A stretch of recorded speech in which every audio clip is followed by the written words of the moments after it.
Praise be to God. We welcome all of you in the most blessed name of our Lord and Savior Jesus Christ once again. We bring glad tidings from Kodambakkam Christian Assembly in Chennai. To begin with, we request Brother Paul Adams from Madurai. Please open with a word of prayer. Over to Brother Paul Adams in Madurai.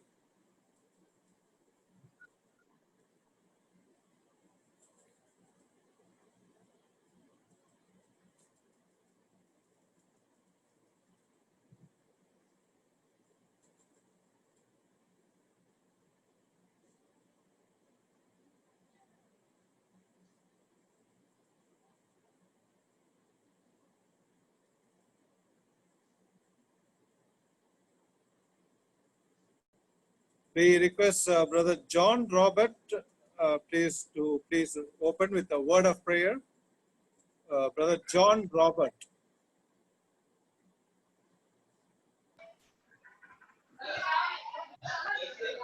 எங்களை நித்தியமாய் நேசித்து வழிநடத்துகிற எங்கள் பரலோகத்தின் பரமபிதாவை நாங்கள் உண்மை துதிக்கிறோம், உண்மை போற்றுகிறோம், உண்மை வாழ்த்துகிறோம். ஆண்டவரே சர்வ வல்லமை உள்ள தேவனே நாங்கள் உண்மை துதிக்கிறோம். ஆண்டவரே இந்த ஆசீர்வதிக்கப்பட்ட நாளுக்காக நாங்கள் நன்றி செலுத்துகிறோம். ஆண்டவரே நாங்கள் இந்த நேரத்தில் ஆண்டவரே உங்களுடைய சமூகத்தில் ஆண்டவரே உண்மை துதிக்கவும், ஆண்டவரே உங்களுடைய ஜீவனுள்ள வார்த்தையை நாங்கள் கேட்பதற்கும், நாங்கள் உங்களுடைய நாமத்தின் நிமித்தம் நாங்கள் கூடி வருவதற்கு நீர் பாராட்டி தயவிற்காக நாங்கள் நன்றி செலுத்துகிறோம்.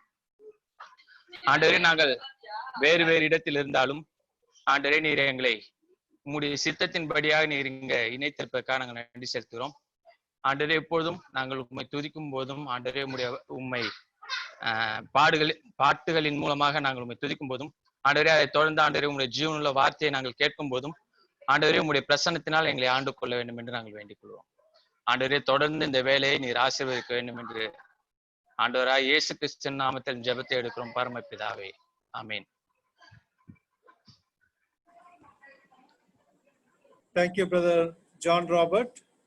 We glorify God for that prayer. Now we are going to the next session. That is the singing session. The singing will be done today from Brother Tommy Kuriakos in Chidambaram. We request Brother Tommy Kuriakos and family to lead us with few songs for singing. Over to Brother Tommy Kuriakos. Brother, கேக்குதா? கேக்குதுங்க. Yeah. Okay. கர்த்தருடைய நாமம் மகிமைப்படுவதாக. பாடல் புஸ்தகத்தில் 644 பாடலை பாடி கர்த்தரை மகிமைப்படுத்துவோம். 644 644. அநாதி ஸ்நேகத்தால் என்னை நேசித்தீரையா, காருண்யத்தினால் என்னை ஈர்த்துக் கொண்டீரே. அநாதி ஸ்நேகத்தால் என்னை நேசித்தீரையா, காருண்யத்தினால் என்னை ஈர்த்துக் கொண்டீரே. உங்க அன்பு பெரியது, உங்க இரக்கம் பெரியது, உங்க கிருபை பெரியது, உங்க தயவு பெரியது. உங்க அன்பு பெரியது, உங்க இரக்கம் பெரியது, உங்க கிருபை பெரியது, உங்க தயவு பெரியது. அநாதி ஸ்நேகத்தால் என்னை நேசித்தீரையா, காருண்யத்தினால் என்னை ஈர்த்துக் கொண்டீரே. கடந்து வந்த பாதைகளை நினைக்கும் போதெல்லாம் கண்ணீரோடு நன்றி சொல்லி துதிக்கிறேனையா. கடந்து வந்த பாதைகளை நினைக்கும் போதெல்லாம் கண்ணீரோடு நன்றி சொல்லி துதிக்கிறேனையா. உங்க அன்பு பெரியது, உங்க இரக்கம் பெரியது, உங்க தயவு பெரியது, உங்க தயவு பெரியது. உங்க அன்பு பெரியது, உங்க இரக்கம் பெரியது, உங்க கிருபை பெரியது, உங்க தயவு பெரியது. அநாதி சிநேகத்தால் என்னை நேசித்தீரையா, காருண்யத்தினால் என்னை இழுத்துக் கொண்டீரே. கர்த்தர் செய்ய நினைத்தது தடைபடவில்லை, சகலத்தையும் நன்மைக்காக செய்து முடித்தீரே. கர்த்தர் செய்ய நினைத்தது தடைபடவில்லை, சகலத்தையும் நன்மைக்காக செய்து முடித்தீரே. உங்க அன்பு பெரியது, உங்க இரக்கம் பெரியது, உங்க கிருபை பெரியது, உங்க தயவு பெரியது. உங்க அன்பு பெரியது, உங்க இரக்கம் பெரியது, உங்க கிருபை பெரியது, உங்க தயவு பெரியது. அநாதி சிநேகத்தால் என்னை நேசித்தீரையா, காருண்யத்தினால் என்னை இழுத்துக் கொண்டீரே. தாயின் கருவில் தோன்றும் முன்னே தெரிந்து கொண்டீரே, தாயை போல சேர்த்து காத்து அணைத்துக் கொண்டீரே. தாயின் கருவில் தோன்றும் முன்னே தெரிந்து கொண்டீரே, தாயை போல சேர்த்து காத்து அணைத்துக் கொண்டீரே. உங்க அன்பு பெரியது, உங்க இரக்கம் பெரியது, உங்க கிருபை பெரியது, உங்க தயவு பெரியது. உங்க அன்பு பெரியது, உங்க இரக்கம் பெரியது, உங்க கிருபை பெரியது, உங்க தயவு பெரியது. அநாதி சிநேகத்தால் என்னை நேசித்தீரையா, காருண்யத்தினால் என்னை இழுத்துக் கொண்டீரே. இன்னொரு பாட்டு கூட பாடி நாம் கர்த்தரை மகிமைப்படுத்துவோம். பாடல் புஸ்தகத்தில் 672 பாடல், 672, 672. நடத்தின வீதம் நினைத்தால் நன்றி சொல்லாமல் இருப்பேனோ, என்னை நடத்தின வீதம் நினைத்தால் நன்றி சொல்லாமல் இருப்பேனோ. கடந்து வந்த பாதையெல்லாம் கரம் பற்றி நடத்தினீரே, கடந்து வந்த பாதையெல்லாம் கரம் பற்றி நடத்தினீரே. கண்ணீர் துடைத்து என் கவலைகள் நீக்கி, கண்ணீர் துடைத்து என் கவலைகள் நீக்கி, என்னை நடத்தின வீரம் நினைத்தால் நன்றி சொல்லாமல் இருப்பேனோ. வாழ்க்கை என்னும் ஓடத்திலே தனிமையில் சென்ற போது, வாழ்க்கை என்னும் ஓடத்திலே தனிமையில் சென்ற போது, தைரியம் தந்து வசனம் தந்து, தைரியம் தந்து வசனம் தந்து, என்னை நடத்தின வீரம் நினைத்தால் நன்றி சொல்லாமல் இருப்பேனோ. துக்கங்கள் நேர்ந்த போது, கொண்டு அழுத போது, துக்கங்கள் நேர்ந்த போது, கொண்டு அழுத போது, மகோடனைத்து மாறுதல் தந்து, மகோடனைத்து மாறுதல் தந்து, என்னை நடத்தின வீதம் நினைத்தால் நன்றி சொல்லாமல் இருப்பேனோ. என்னை நடத்தின வீதம் நினைத்தால் நன்றி சொல்லாமல் இருப்பேனோ. Praise the Lord, brother.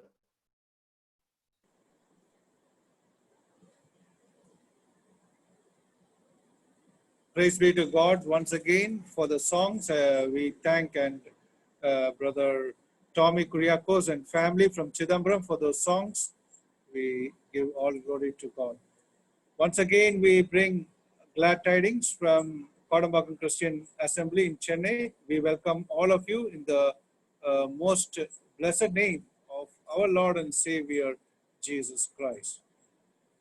Today evening, we have along with us Brother Evangelist Vivek Anand from Madurai, and he will be the speaker for today evening.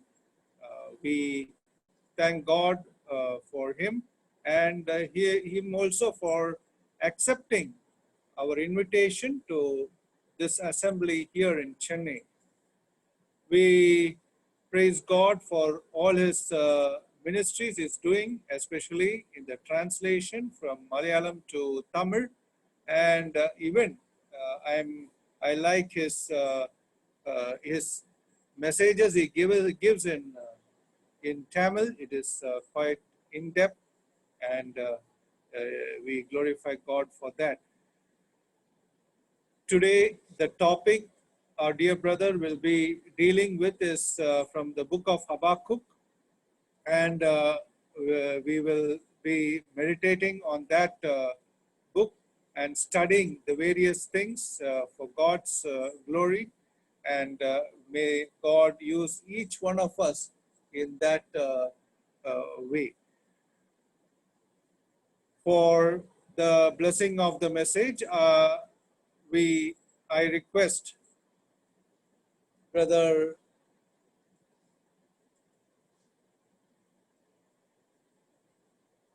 Judah Simon from Chennai to please bless with a prayer for the blessing of the message.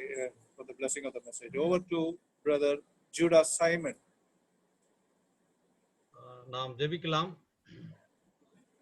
அன்பின் பரலோக பிதாவே, இந்த நல்ல மாலை நேரத்திற்காக நாங்கள் நமக்கு நன்றி செலுத்துகிறோம். மறுபடியும் ஒரு முறையாக நம்முடைய பிள்ளைகளாக ஆண்டவரே இந்த ஜூம் மூலமாக நம்முடைய வசனத்தை நாங்கள் கேட்க வந்திருக்கிறோம். ஆண்டவரே இந்த மாலை வேளையில ஆண்டவர் நம்முடைய பிள்ளைகளாக நாங்கள் கூடி வந்திருக்கிற இந்த வேளையில நம்முடைய வசனத்தை நாங்கள் கேட்க வந்திருக்கிறோம். ஆண்டவரே நம்முடைய ஜீவனுள்ள வசனங்களுக்காக நாங்கள் நன்றி செலுத்துகிறோம். உங்களுடைய வசனங்கள் மூலமாக நீர் எங்களோடு கூட இடைப்படுகிறதற்காக ஸ்தோத்திரம் செலுத்துகிறோம். எங்களுடைய சொந்த பாஷையிலே உங்களுடைய வார்த்தையினை எங்களுக்கு கொடுத்திருக்கிறீர். அதை பகுத்து போதிக்கத்தக்கதான நம்முடைய பிள்ளைகளை எங்கள் மத்தியிலே வைத்து நீர் பயன்படுத்தி வருகிற தயவுக்காக நாங்கள் நன்றி செலுத்துகிறோம். இப்பொழுதும் இந்த கூடுகையின் ஆரம்பம் முதல் முடிவு வரை உங்களுடைய கிருபை உங்களுடைய பிரசன்னம் எங்களோடு இருக்க வேண்டுமாக நாங்கள் கெஞ்சுகிறோம். செய்தி கொடுக்கிற சகோதரன் விவேக் அவர்களை நீர் பயன்படுத்தும். உங்களுடைய வல்லமில் ஆவினால் நிரப்பி நீர் எடுத்து உபயோகப்படுத்தும் கர்த்தாவே. இதை ஆர்கனைஸ் செய்திருக்கிற கோடம்பாக்கம் சபையாருக்காக நன்றி செலுத்துகிறோம். தொடர்ந்து அவர்கள் இந்த ஊழியத்தை நிறைவேற்றி வருகிறதற்காக நன்றி செலுத்துகிறோம். இதன் மூலமாக அநேகர் ஆண்டவரே பயன்பெறுவதற்காக உமக்கு ஸ்தோத்திரம் செலுத்துகிறோம். ஆண்டவரே உலகம் முழுவதும் இந்த கொரோனா தொற்று வியாதி பரவி இருக்கிற வேளையில உம்முடைய பிள்ளைகள் ஆகிய நீர் எங்களுக்கு கொடுத்திருக்கிற எல்லா பாதுகாப்புக்காக நாங்கள் உமக்கு ஸ்தோத்திரம் செலுத்துகிறோம். இம்மட்டமா எங்கள் ஒவ்வொருவரையும் நீர் பாதுகாத்து வருகிற தயவுக்காக உமக்கு ஸ்தோத்திரம் செலுத்துகிறோம். இந்த மாலை வேளையிலே கூட நாங்கள் இவ்விதமாக கூடி வந்திருக்கிற வேளையிலே ஆண்டவரே உம்முடைய திருநாமம் மையப்பட நீர் உதவி செய்யும். உம்முடைய வார்த்தையை நீர் எங்களுக்கு தாரும். உடைய வார்த்தையை நாங்கள் கேட்டு உம்முடைய வசனத்திற்கு கீழ்ப்படியக்கூடிய கிருபைகளை எங்கள் ஒவ்வொருவருக்கு நீர் கட்டளையிட வேண்டுமாக நாங்கள் கெஞ்சுகிறோம். இந்த குடுகையின் ஆரம்பம் முதல் முடிவு வரை ஆண்டவரே உம்முடைய கிருபை உம்முடைய பிரசன்னம் எங்களோடு இருக்க வேண்டுமாக ஜெபிக்கிறோம். எல்லாவற்றையும் ஆண்டவராகிய இயேசு கிறிஸ்து மூலமாய் வேண்டிக் கொள்கிறோம் பரமபிதாவே. ஆமீன். Thank you, Brother Judah Simon. May God bless you for the prayer. We are now going straight into the message. Before going into the message, in case if there is any power problem or any other kind of interruptions in between, please join as early as possible into this meeting so that the interruption may be avoided, and we will be back on track to learn God's word in the most glorious way. Now, straight over to the message time. Over to Brother Vivek Anand in Madurai. Praise the Lord. தேவனுடைய பரிசுத்த நாமம் மகிமைப்படுவதாக. இந்த நாளும் உங்களோடு கூட சேர்ந்து தேவனை மகிமைப்படுத்தத்தக்கதான நல்லதொரு வாய்ப்பை ஆண்டவர் ஏற்படுத்தி கொடுத்திருக்கிறபடினாலே கர்த்தரை துதிக்கின்றேன். நாம் கடந்து போகக்கூடியதான இந்த சூழ்நிலை நம்முடைய தலைமுறையிலே இதுவரைக்கும் கண்டிராத ஒரு அனுபவத்துக்குள்ளாக நாம் கடந்து போய் கொண்டிருக்கிறோம். நாம் யாவரும் நம்முடைய வீடுகளிலே இருக்கக்கூடியதான ஒரு சூழல் கட்டுப்பாட்டுக்குள்ளதான அல்லது கட்டுப்படுத்தப்பட்டதான மட்டுப்படுத்தப்பட்டதான சில செயல்களை மட்டுமே நம்மாலே செய்ய இயலக்கூடிய ஒரு சூழல். ஆனால் இப்படி அடைக்கப்பட்டதான அறைகளுக்குள்ளாக இருக்கக்கூடிய ஒரு நிலை நம்முடைய வாழ்க்கையிலே இருக்கிறது என்று சொன்னாலும், ஒரு விதத்திலே அரசாங்கம் சொல்கிறது வெளியே நாம் அதிகமாக போகக்கூடாது என்கிறதான நிலையிலே நாமும் அதை அறிந்திருக்கிறோம். முன்னை விட இந்த நாட்களிலும் இந்த நேரங்களிலும் இந்த தொற்றின் அனுபவம் அதிகமாக பெருகி கொண்டிருக்கக்கூடியதான ஒரு சூழல். ஆனால் அந்த சந்தர்ப்பத்திலும் தேவனாகிய கர்த்தருடைய பிரசன்னத்தை தேவ பிள்ளைகளாகிய நீங்களும் நானும் அனுபவிக்கும்படியாக ஆண்டவர் நமக்கு கிருபை செய்து வருகிறார். அன்றைக்கு முதல் நூற்றாண்டிலே சீஷர்கள் யூதருக்கு பயந்ததினாலே அவர்கள் தங்களுடைய அறைக்குள்ளாக பூட்டி உள்ளே இருந்தார்கள் என்று நாம் வேதத்திலே வாசிக்கிறோம். ஆனால் பூட்டப்பட்ட அறைக்குள்ளாகவும் ஆண்டவர் தம்முடைய பிரசன்னத்தை வெளிப்படுத்தி உங்களுக்கு சமாதானம் என்று சொல்லி வாழ்த்தி அவர்களுக்கு தம்முடைய கட்டளைகளையும் கற்பனைகளையும் பிறப்பித்தது போல இந்த நாளிலும் நம்முடைய வீடுகளுக்குள்ளாக ஆங்காங்கே இருக்கக்கூடிய சூழ்நிலையிலும் தேவனுடைய கிருபையும் தேவனுடைய பிரசன்னமும் நம் நடுவில் இருக்கிறது. நாம் எங்கே இருந்தாலும் அவருடைய சமூகத்தை நாம் அனுபவிக்க முடியும் என்கிறதை இந்த நாட்களிலே நாம் அறிந்து வருகிறோம், அனுபவித்து வருகிறோம். அந்நிலையிலே இப்படிப்பட்டதான உபகரணங்களின் மூலமாக, இணையதளத்தின் மூலமாக, இப்படிப்பட்டதான காணொளி காட்சிகளின் மூலமாக நாம் ஒன்றிணைந்து தேவனை மகிமைப்படுத்துகிறதற்கு தேவன் கொடுத்த கிருபைக்காக அவரை துதிக்கிறேன். விசேஷமாக இந்த நாட்களிலும் தேவனுடைய வார்த்தையை ஜனங்களுக்குள்ளாய் கொண்டு போக வேண்டும் என்கிற பாரத்தோடு கூட சென்னையில் உள்ளதான அருமையான சபையார் எடுத்து வருகிற முயற்சிக்காக நான் கர்த்தரை துதிக்கிறேன். கோடம்பாக்கம் சபையாருக்காகவும் அங்குள்ளதான பொறுப்புள்ள சகோதரர்களுக்காகவும் கர்த்தருக்கு நன்றி செலுத்துகிறேன். இந்த சந்தர்ப்பத்திலும் உங்களோடு கூட இந்த நாளும் கர்த்தருடைய வார்த்தையை பகிர்ந்து கொள்ளக்கூடியதான பாக்கியத்தை தேவன் கொடுத்தபடினாலே அவரை மகிமைப்படுத்துகிறேன். அதற்குரிய வாய்ப்பை அருமையான சகோதரர்கள் ஏற்படுத்தி கொடுத்திருக்கிறார்கள். அதற்காக அவர்களுக்கும் என்னுடைய நன்றியை நான் தெரியப்படுத்துகிறேன். எந்த சந்தர்ப்பத்திலும் தேவனுடைய வார்த்தை நம்மை உயிர்ப்பிக்கக்கூடியதான ஒன்றாக இருக்கிறது. தேவனுடைய வார்த்தை ஆவியாயும் ஜீவனாயும் இருக்கிறது என்று நாம் வாசிக்கின்றோம். ஆகவே அந்த ஆவியாயும் ஜீவனாயும் இருக்கிறதான அவருடைய வார்த்தைக்கு முன்பதாக அமர்ந்திருக்கிறோம் என்கிறதான அந்த உணர்வோடு கூட தேவ சமூகத்திலே அமர்ந்திருப்போம். ஆண்டு நமக்கு உதவி செய்வாராக. இந்த நாட்களிலே நம்ம எல்லாருக்குள்ளாகவும் இருக்கக்கூடியதான பல்வேறு விதமான கேள்விகள் நமக்குள்ளாக இருக்கிறது. ஒரு விதத்திலே சொல்ல வேண்டும் என்று சொன்னால், நாம் முன்பு ஒருபோதும் எதிர்கொண்டிராத அல்லது நாம் சந்தித்திராத ஒரு இக்கட்டான சூழ்நிலையை நாம் அனுபவித்துக் கொண்டிருக்கிறோம். அதன் நிமித்தமாக பல்வேறு விதமான குழப்பங்கள் நம்முடைய வாழ்க்கையிலே நிலவி கொண்டிருக்கிறது. உதாரணமாய் சொல்ல வேண்டும் என்றால், இந்த தொற்றை குறித்ததான நிலையிலேயே பல்வேறு விதமான குழப்பங்கள் நிலவி வருகிறதை நாம் அறிந்திருக்கிறோம். இது எத்தனை நாளுக்கு இருக்கும், எப்படிப்பட்ட நிலையில இருக்கும், இதனுடைய தன்மைகள் என்ன? துவக்க நாட்கள்ல நீங்க பார்த்தீங்க அப்படின்னா இந்த தொற்றுக்கு சில அறிகுறிகள் இருக்கும் என்று சொன்னார்கள். அதன் பின்பு அறிகுறிகள் இல்லாத நிலையிலே இந்த தொற்று பரவுகிறது என்று சொன்னார்கள். இப்படி ஒவ்வொன்றிலும் பல்வேறு விதமான குழப்பங்களை நாம் அனுபவிக்கிறோம். மட்டுமல்ல, நம்முடைய பொருளாதார நிலையிலும் ஒரு குழப்படியான ஒரு சூழல், நம்முடைய பிள்ளைகளுடைய படிப்பின் விஷயத்திலும் இப்பொழுது ஒரு குழப்படியான ஒரு சூழல், நம்முடைய வேலைகளுக்கு எடுத்த நிலையிலும் நாம் ஒரு குழப்படியான ஒரு சூழலிலே தான் நாம் இருக்கிறோம். அநேகர் இந்த நாட்களிலே வேலைகளை இழந்தவர்களாக அடுத்து என்ன என்கிறதான கேள்விக்குறியோடு கூட அநேகர் இருக்கிறார்கள். இன்றைக்கு காலையிலே கூட ஒரு சகோதரனை நான் ஒரு கடைக்கு போக வேண்டிய ஒரு சூழல், அந்த நிலையிலே அவரை நான் எதிர்கொண்ட பொழுது அவர் தன்னுடைய வேலை இழந்ததான துக்ககரமான காரியத்தை குறித்து சொன்னார். ஆகவே அப்படிப்பட்ட நிலையில இன்றைக்கு எல்லாரும் ஒரு குழப்படியான ஒரு சூழ்நிலைக்குள்ளாக தான் நாம் இருக்கிறோம். ஆனால் இந்த குழப்படியான சூழ்நிலையின் நடுவிலும் தேவன் தம்முடைய பிள்ளைகளை அவர் நடத்துகிறவராக இருக்கிறார் என்பதை நாம் அறிய வேண்டியது அவசியமாக இருக்கிறது. ஒரு விதத்திலே இன்றைக்கு உள்ளதான ஒவ்வொரு காரியங்களையும் மாற்றி மாற்றி சொல்லிக்கொண்டே இருக்கக்கூடியதான அனுபவத்தை தான் நாம் பார்க்கிறோம். அரசாங்கத்தினுடைய அறிவிப்புகளாய் இருக்கட்டும், அல்லது அதிகாரிகளுடைய அறிவிப்புகளாய் இருக்கட்டும், அல்லது சுகாதார துறையிலிருந்து சொல்லப்படுகிறதான காரியங்களாய் இருக்கட்டும், எல்லாமே மாறி மாறி சொல்லப்பட்டு கொண்டே இருக்கிறது. இவைகள் எல்லா விதத்திலும் நம்மை குழப்புகின்ற ஒன்று. ஆனால் இந்த குழப்பமான சூழ்நிலையின் நடுவிலும் தேவன் தம்முடைய பிள்ளைகளுக்காக ஒரு குதூகலமான ஒரு அனுபவத்தை வைத்திருக்கிறார் என்கிறதான் இந்த மாலை வேளையிலே உங்களோடு கூட நான் பகிர்ந்து கொள்ள வேண்டும் என்று நான் விரும்புகிறேன். சில நேரங்கள்ல நம்முடைய வாழ்க்கையில ஏற்படுகிறதான சில சூழ்நிலைகளை கண்டு நாம் குழம்புகிறவர்களாக அல்லது சோர்ந்து போகிறவர்களாக நாம் இருக்கின்றோம். சில சந்தர்ப்பங்கள்ல சில காரியங்களுக்காக நாம ஜெபிக்கிறோம்.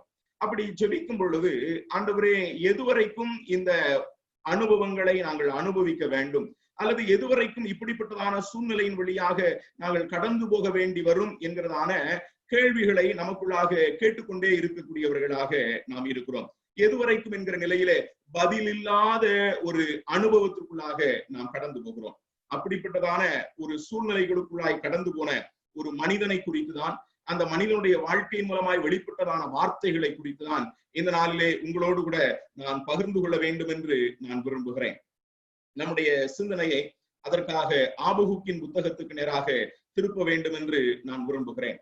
வேத புத்தகத்திலே நாம் பழைய ஏற்பாட்டின் புத்தகங்களிலே சில குறிப்பிட்ட பகுதிகளை மிக ஆர்வமோடு கூட நான் வாசிப்போம். உதாரணமாய் இப்பொழுது என்னுடைய இந்த வார்த்தைகளை கேட்டுக்கொண்டு அல்லது கர்த்தருடைய வார்த்தைக்கு முன்பதாக அமர்ந்திருக்கக்கூடியதான நீங்கள் உங்களுடைய வேத புத்தகத்தை இப்பொழுது நீங்கள் திறந்து வைத்திருப்பீர்கள். ஒரு நொடி உங்களுடைய வேத புத்தகத்தை மடித்து வைத்து இப்படி பார்ப்பீர்கள் என்று சொன்னால், அந்த வேத புத்தகத்தின் குறிப்பிட்ட பக்கம் மேலெழும்பி இருக்கும், அல்லது அந்த வேத புத்தகத்தினுடைய குறிப்பிட்ட பக்கங்கள் கொஞ்சம் அழுக்கு படிந்ததாக அல்லது பயன்படுத்தினதான அனுபவம் உள்ளதாக இருக்கும். அதில் நீங்க அதிகமா பாத்தீங்கன்னா பழைய ஏற்பாட்டின் அனுபவங்களை சங்கீதம் அல்லது சில பகுதிகள் மிக அதிகமாய் பயன்படுத்தப்பட்டதை நான் பார்க்க முடியும். ஆனால் அதிகமான நிலையிலே பயன்படுத்தப்படாத அல்லது அநேக நேரங்களிலே கவனிப்பாரற்ற நிலையிலே புறந்தள்ளப்படுகிறதான ஒரு பகுதி என்ன என்று சொன்னால் தீர்க்க தரிசன புத்தகங்கள் என்பதாகும். பழைய ஏற்பாட்டின் நிலையிலே நான் பார்க்கும் பொழுது வரலாற்று புத்தகங்களாக அதை நான் படிக்க முடியும், சங்கீதங்களாக அல்லது பாடல்களாக அந்த புத்தகங்களை நான் படிக்க முடியும். இன்னொரு பெரும் பகுதி வேத புத்தகத்திலே தீர்க்க தரிசனம் என்கிறதான ஒரு தொகுப்பு இருக்கிறதை நாம் அறிகின்றோம். அந்த தீர்க்க தரிசன புத்தகங்களையும் கூட பெரிய தீர்க்க தரிசன புத்தகம், சிறிய தீர்க்க தரிசன புத்தகம் என்கிற 2 வகையாக பிரிக்கிறது உண்டு.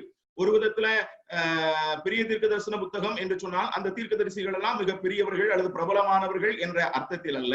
அந்த புத்தகத்தினுடைய அமைப்பு அல்லது அந்த புத்தகத்தினுடைய தொகுப்பு பெரிதா இருக்கிறபடினாலே அவைகள் பெரிய தீர்க்க தரிசன புத்தகங்கள் என்று அழைக்கப்படுகிறது.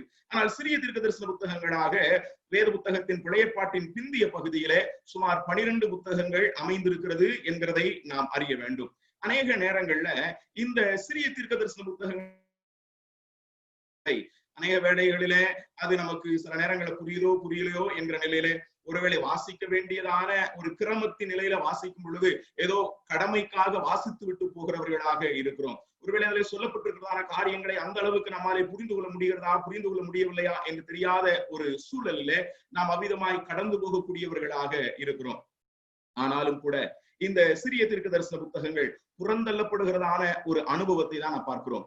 ஆனாலும் கூட இந்த சிறிய தீர்க்க தரிசன புத்தகங்கள் என்று சொல்லப்படுகிறதுனாலே இதிலே சொல்லப்பட்டிருக்கிறதான காரியங்கள் அற்பமானவைகள் என்று நாம் எண்ணிவிட வேண்டாம். பெரிய தீர்க்க தரிசன புத்தகங்கள் என்று அழைக்கப்படுகிறதான மற்ற புத்தகங்களிலே எவ்வளவு ஆழமான சத்தியங்கள் சொல்லப்பட்டிருக்கிறதோ அதற்கு இணையான ஆழமானதும் அர்த்தம் பொதிந்ததும் நம்முடைய வாழ்க்கையை அர்த்தமூட்டக்கூடியதுமான அற்புதமான வார்த்தைகளை இந்த சிறிய தீர்க்க தரிசன புத்தகத்திலே நாம் வாசிக்க முடியும். அவ்விதமான நிலையிலே சிறிய தீர்க்க தரிசன புத்தகங்களிலே ஒரு புத்தகமாய் இருக்கக்கூடியதான ஆபகுக்கின் புத்தகத்தை சற்று வாசிக்கும்படியான நிலையிலே ஏதோ ஒரு ஆழமான சத்தியங்களையோ புதிய சிந்தனைகளையோ பகிர்ந்து கொள்ள வேண்டும் என்கிறதான நிலையிலே நான் முற்பட விரும்பவில்லை. இந்த புத்தகத்தை வாசிக்கும்படியான ஒரு தூண்டுதலை உங்களுக்குள்ளாக ஏற்படுத்தவும். ஏனென்றால் கடந்த நாட்கள் இந்த புத்தகத்தை வாசிக்கும் பொழுது அதன் மேல உள்ளதான ஒரு ஈர்ப்பை ஆண்டவர் கொடுத்தபடியினாலே அவ்விதமான தூண்டுதலை உங்களுக்குள்ளாக உண்டு பண்ண வேண்டும் என்கிறதான நோக்கத்தோடு கூட இந்த புத்தகத்தை நான் சிந்திக்கும்படியாக கர்த்தருக்குள்ளாக நான் சரணப்படுகின்றேன். அவ்வித நிலையிலே இந்த தீர்க்க தரிசன புத்தகம் என்று சொல்லுகிறது. இந்த வேத புத்தகத்தினுடைய தொகுப்பின் பட்டியலிலே 35வது புத்தகமாக, அதே நேரத்திலே இந்த புத்தகம் 3 அத்தியாயங்களை உடையதான ஒரு சின்ன புத்தகமாக தான் இருக்கிறது. சுமார் இந்த புத்தகத்திலே 56 வாக்கியங்கள் அடங்கி இருக்கக்கூடியதான ஒரு சிறியதான ஒரு புத்தகம். ஆனால் இந்த சிறிய புத்தகத்திலும் ஆழமான சத்தியங்களை தேவன் நமக்குள்ளாக வைத்திருக்கிறார். ஆகவே இந்த நாளிலே இந்த புத்தகத்திலிருந்து உங்களோடு கூட பகிர்ந்து கொள்கிற தேவ வார்த்தைக்கு ஒரு தலைப்பு கொடுக்க வேண்டும் என்று நான் விரும்புகிறேன். என்ன என்று சொன்னால், குழப்பத்திலிருந்து குதூகலத்திற்கு என்பதாகும். குழப்பத்திலிருந்து குதூகலத்திற்கு. குழப்பமான ஒரு சூழ்நிலையிலே இந்த நாட்களிலே நாம் வாழ்ந்து கொண்டிருக்கிறோம் என்கிறது மாற்று கருத்தே கிடையாது. எல்லா நிலைகளிலும் ஒரு குழப்பமான ஒரு சூழ்நிலை தான். ஆனால் இந்த குழப்பமான சூழ்நிலையிலும் தேவன் தம்முடைய பிள்ளைகளை குதூகலமான மனநிலைக்கு நேராக நடத்துகிறார் என்கிறதான் இந்த புத்தகம் நமக்கு கற்றுக் கொடுக்கக்கூடியதான மிகப்பெரியதான பாடம். ஒருவேளை இந்த வேளையில, இந்த மாலை வேளையில் கர்த்தருடைய வார்த்தை கேட்டுக்கொண்டிருக்கிறதான நீங்கள் எப்படிப்பட்டதான மனநிலையோடு கூட அமர்ந்து கொண்டிருக்கிறீர்கள் என்று எனக்கு தெரியாது. ஆனால் இந்த புத்தகத்தை நாம் சிந்திக்கிற நிலையிலே தேவன் தம்முடைய பிள்ளைகளாகிய நமக்கு ஒரு குதூகலமான அனுபவத்தை வைத்திருக்கிறார் என்பதை புரிந்து அதற்கு நம்மை கையளித்து முன்னேறுவோம் என்று சொன்னார் நிச்சயமாகவே எந்த சூழ்நிலையும், சங்கீதக்காரனாகிய தாவீது சொல்கிறானே, எக்காலத்திலும் நான் கர்த்தரை ஸ்தோத்தரிப்பேன் என்று சொல்கிறது போல, எந்த சூழ்நிலையிலும் நாம் தேவனை துதிக்கக்கூடியவர்களாக இருப்போம். ஆகவே இந்த புத்தகத்தை ஒரு குழப்பமான சூழ்நிலையிலிருந்து ஒரு குதூகலமான அனுபவத்திற்கு நேராக தேவன் நம்மை கொண்டு போகிறார் என்கிறதுதான் நாம் கற்றுக்கொள்ளப் போகிறோம். இந்த புத்தகத்தை குறித்ததான ஏராளமான தேவ மனிதர்கள் இதை குறித்து பிரசங்கித்திருக்கிறார்கள், இதை குறித்து சிந்தித்திருக்கிறார்கள். இந்த புத்தகத்தை குறித்த நிலையிலே சொல்லும் பொழுது ஒரு மூத்த தேவனுடைய மனிதர் வாரன் பிஎஸ்பி என்று சொல்லி நான் நினைக்கிறேன், அவர் இந்த புத்தகத்திற்கு கொடுக்கப்படுகிறதான ஒரு தலைப்பாக worry to worship என்று அவர் சொல்லுகின்றார். அதாவது தொல்லையிலிருந்து அல்லது கவலைகளில் இருந்து, கஷ்டத்தில் இருந்து ஆராதனைக்கு நேராக நம்மை நடத்தக்கூடியதான ஒரு புத்தகமாக இந்த புத்தகம் இருக்கிறது என்பதை நாம் அறிய வேண்டியவர்களாக இருக்கிறோம். ஒரு விதத்திலே இந்த புத்தகம் ஒரு கண்ணீரின் அனுபவத்தோடு கூட தான் ஆரம்பிக்கிறது. இந்த புத்தகத்தினுடைய துவக்க வாக்கியங்களை நாம் ஆரம்பத்திலே நாம் வாசிக்கலாமே. இந்த புத்தகத்தினுடைய 1-2 வாக்கியங்களை, 1ஆம் அத்தியாயத்தினுடைய 1-2 வாக்கியங்களை நான் ஆரம்பமாக வாசிக்க விரும்புகிறேன். ஆபகுக் என்னும் தீர்க்கதரிசி தரிசனமாய் கண்ட வாரம், கர்த்தாவே, நான் எதுவரைக்கும் உம்மை நோக்கி கூப்பிடுவேன், நீர் கேளாமல் இருக்கிறீரே. கொடுமை நிமித்தம் நான் எதுவரைக்கும் உம்மை நோக்கி கூப்பிடுவேன், நீர் ரட்சியாமல் இருக்கிறீரே என்று சொல்லி அவர் அங்கே ஆங்கிலத்தில் நீங்கள் வாஸ்து பாத்தீங்கன்னா கிரை என்கிறதான வார்த்தை பயன்படுத்தப்படுகிறதை நான் பார்க்க முடியும். ஹவு லாங், எதுவரைக்கும் ஆண்டவரே என்கிறதான ஒரு கேள்வியோடு கூட தான் இங்கே ஆபகுக் தன்னுடைய இந்த புத்தகத்தை ஆரம்பிக்கிறதை நான் பார்க்கிறோம். அவ்விதமான கண்ணீரின் அனுபவத்தோடு கூட, ஒரு விதத்திலே ஒரு குழப்பத்தின் அனுபவத்தோடு கூட இந்த புத்தகத்தை ஆபகுக் ஆரம்பிக்கிறார். ஆனால் இறுதியிலே இந்த புத்தகத்தை அவர் நிறைவு செய்யும் பொழுது எப்படி நிறைவு செய்கிறார் என்று சொன்னால், அதனுடைய 3ஆம் அத்தியாயத்தினுடைய 18ஆம் வாக்கியத்திலே நாம் வாசிக்கிறோம், நான் கர்த்தருக்குள் மகிழ்ச்சியாயிருப்பேன், என் ரட்சிப்பின் தேவனுக்குள் களி கூறுவேன். இந்த புத்தகத்தினுடைய துவக்கத்தை நன்றாய் கவனித்து பாருங்கள். இந்த புத்தகத்தினுடைய துவக்கம் எவ்வளவு குழம்பி போன ஒரு அனுபவத்தோடு கூட ஆரம்பிக்கிறது. இந்த புத்தகத்தின் துவக்கம் ஒரு கண்ணீரின் அனுபவத்தோடு கூட ஆரம்பிக்கிறது. இந்த புத்தகத்தின் துவக்கம் ஒரு கேள்வியோடு கூட ஆரம்பிக்கிறது. ஆனால் இந்த புத்தகத்தினுடைய துவக்கமோ அது களிப்பிலே முடிகின்றதான ஒன்றாக, குதூகலத்திலே முடிகின்றதான ஒன்றாக இந்த புத்தகம் அமைந்திருக்கிறது என்கிறதை நாம் பார்க்க முடியும். ஆகவே இந்த நாட்களிலே நாம் கடந்து போகக்கூடியதான இந்த சூழ்நிலைக்கு ஏதுவாக இந்த புத்தகம் நம்மை இன்னும் அதிகமாக உற்சாகப்படுத்தும் என்கிறதான நோக்கத்தோடு கூட இந்த புத்தகத்தின் சில பக்கங்களை உங்களோடு கூட சேர்ந்து புரட்ட வேண்டும் என்று நான் விரும்புகின்றேன். இந்த புத்தகத்தின் ஆரம்பத்திலேயே நாம் இங்கே பார்க்கும் பொழுது அவர் ஒரு கேள்வி எழுப்புகிறார், எதுவரைக்கும் கர்த்தாவே, எதுவரைக்கும் என்று சொல்லி. நீங்கள் அந்த 2ஆம் வசனத்தை நீங்கள் வாசித்து பார்ப்பீர்கள் என்றால், கர்த்தாவே, நான் எதுவரைக்கும் உம்மை நோக்கி கூப்பிடுவேன், நான் எதுவரைக்கும் உம்மை நோக்கி கூப்பிடுவேன், நீர் கேளாமல் இருக்கிறீரே, நீர் ரட்சியாமல் இருக்கிறீரே என்று சொல்லி. சில நேரங்கள்ல நம்முடைய வாழ்க்கையிலும் கூட தேவனை நோக்கி நாம் எழுப்புகிறதான அநேக கேள்விகள் உண்டு. ஆண்டவரே, எதுவரைக்கும் நான் இந்த அனுபவத்தின் வழியாக கடந்து போக வேண்டும்? ஆண்டவரே, எதுவரைக்கும் என்னுடைய வாழ்க்கை இப்படிப்பட்டதான பாடுகளை உடையதாயிருக்கும்? ஆண்டவரே, எதுவரைக்கும் என்னுடைய ஊழியத்தினுடைய நிலைகள் இப்படியே இருக்கும் என்கிறதான எவ்வளவு நாள்?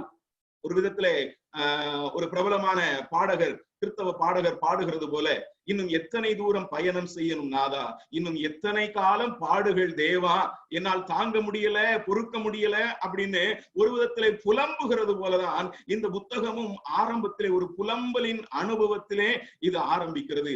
ஆனால் இறுதியிலே இது புகழ்பாடுதலின் அனுபவத்துக்கு நேராக கடந்து போகிறது என்கிறதை நாம் அறிய வேண்டியவர்களாய் இருக்கிறோம். நிச்சயமாகவே ஒருவேளை ஒரு புலம்பலின் அனுபவத்திற்குள்ளாக அல்லது சில கேள்விகளின் அனுபவத்திற்குள்ளாக இந்த சந்தர்ப்பத்திலே நாம் அமர்ந்திருப்போம் என்றால் நிச்சயமாய் இந்த புத்தகத்தின் வாயிலாக தேவன் நம்மை உற்சாகப்படுத்த வேண்டும் என்று விரும்புகிறார். இந்த புத்தகத்தின் மூலமாக புலம்பிக் கொண்டிருக்கிறதான நாம் புகழ்பாடுதலின் அனுபவத்திற்குள்ளாக அல்லது பாரத்தை உடையவர்களாகிய நாம், இந்த புத்தகம் இந்த தீர்க்கதரிசியினுடைய இருதயத்தின் பாரத்தை வெளிப்படுத்தக்கூடியதான ஒன்றாக இருக்கிறது என்றுதான் இந்த புத்தகத்தினுடைய முதலாம் வசனத்திலே நாம் வாசிக்கின்றோம். ஆபகுக் என்னும் தீர்க்கதரிசி தரிசனமாய் கண்ட பாரம் என்று சொன்னால் ஆபகுக் தன்னுடைய தேசத்தை குறித்தும் தேச ஜனங்களை குறித்தும் அவருடைய இருதயத்தில் இருந்ததான பாரத்தை அவர் வெளிப்படுத்துகிறார். ஒருவேளை நம்முடைய வாழ்க்கையிலே நம்முடைய தேசத்தை குறித்த ஒரு பாரம் நமக்கு இருக்கலாம், ஒருவேளை நம்முடைய தனிப்பட்ட வாழ்க்கை குறித்த பாரம் இருக்கலாம், நம்முடைய குடும்பத்தை குறித்த நம்முடைய சபைகளுக்கு அடுத்த நிலையிலே உள்ளதான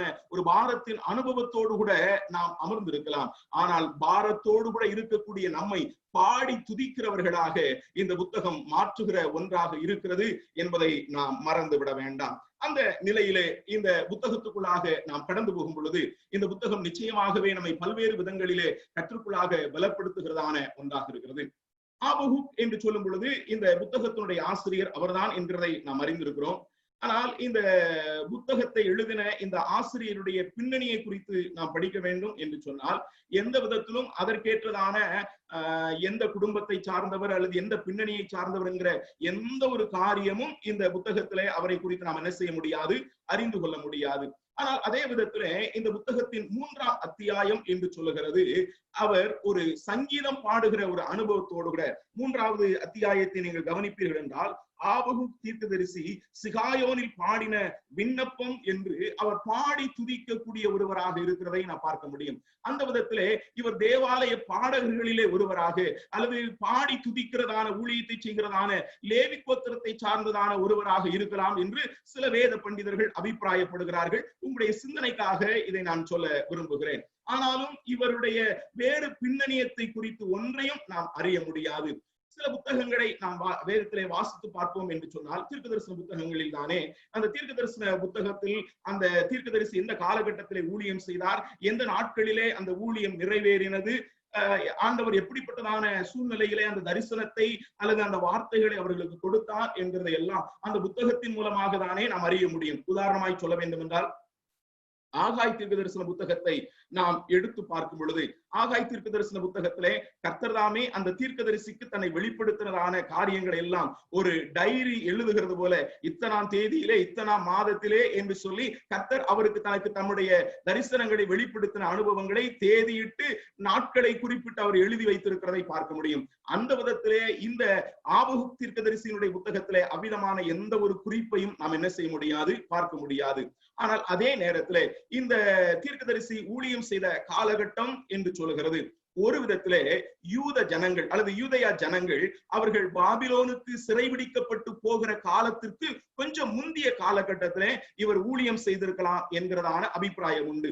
அதற்கு ஆதாரமாக இந்த புத்தகத்தினுடைய 5வது வசனத்திலே நாம் வாசிக்கும் பொழுது நாம் இவ்விதமாக நாம் வாசிக்கிறோம். 1ஆம் அதிகாரத்தினுடைய 5-6 வாக்கியங்களில நாம் பார்க்கும் பொழுது 6ஆம் வாக்கியம் இப்படி சொல்கிறது, இதோ நான் கல்தேயர் என்னும் கொடிதும் வேகமான ஜாதியை எழுப்புவேன் என்று அங்கே கர்த்தர் சொல்கிறார். ஆகவே யூத ஜனங்கள் பாபிலோனிய, இங்கே கல்தேயர் என்று சொல்லப்படுகிறது, பாபிலோனியர்களை குறித்து சொல்லப்பட்டிருக்கிறதான அனுபவம்.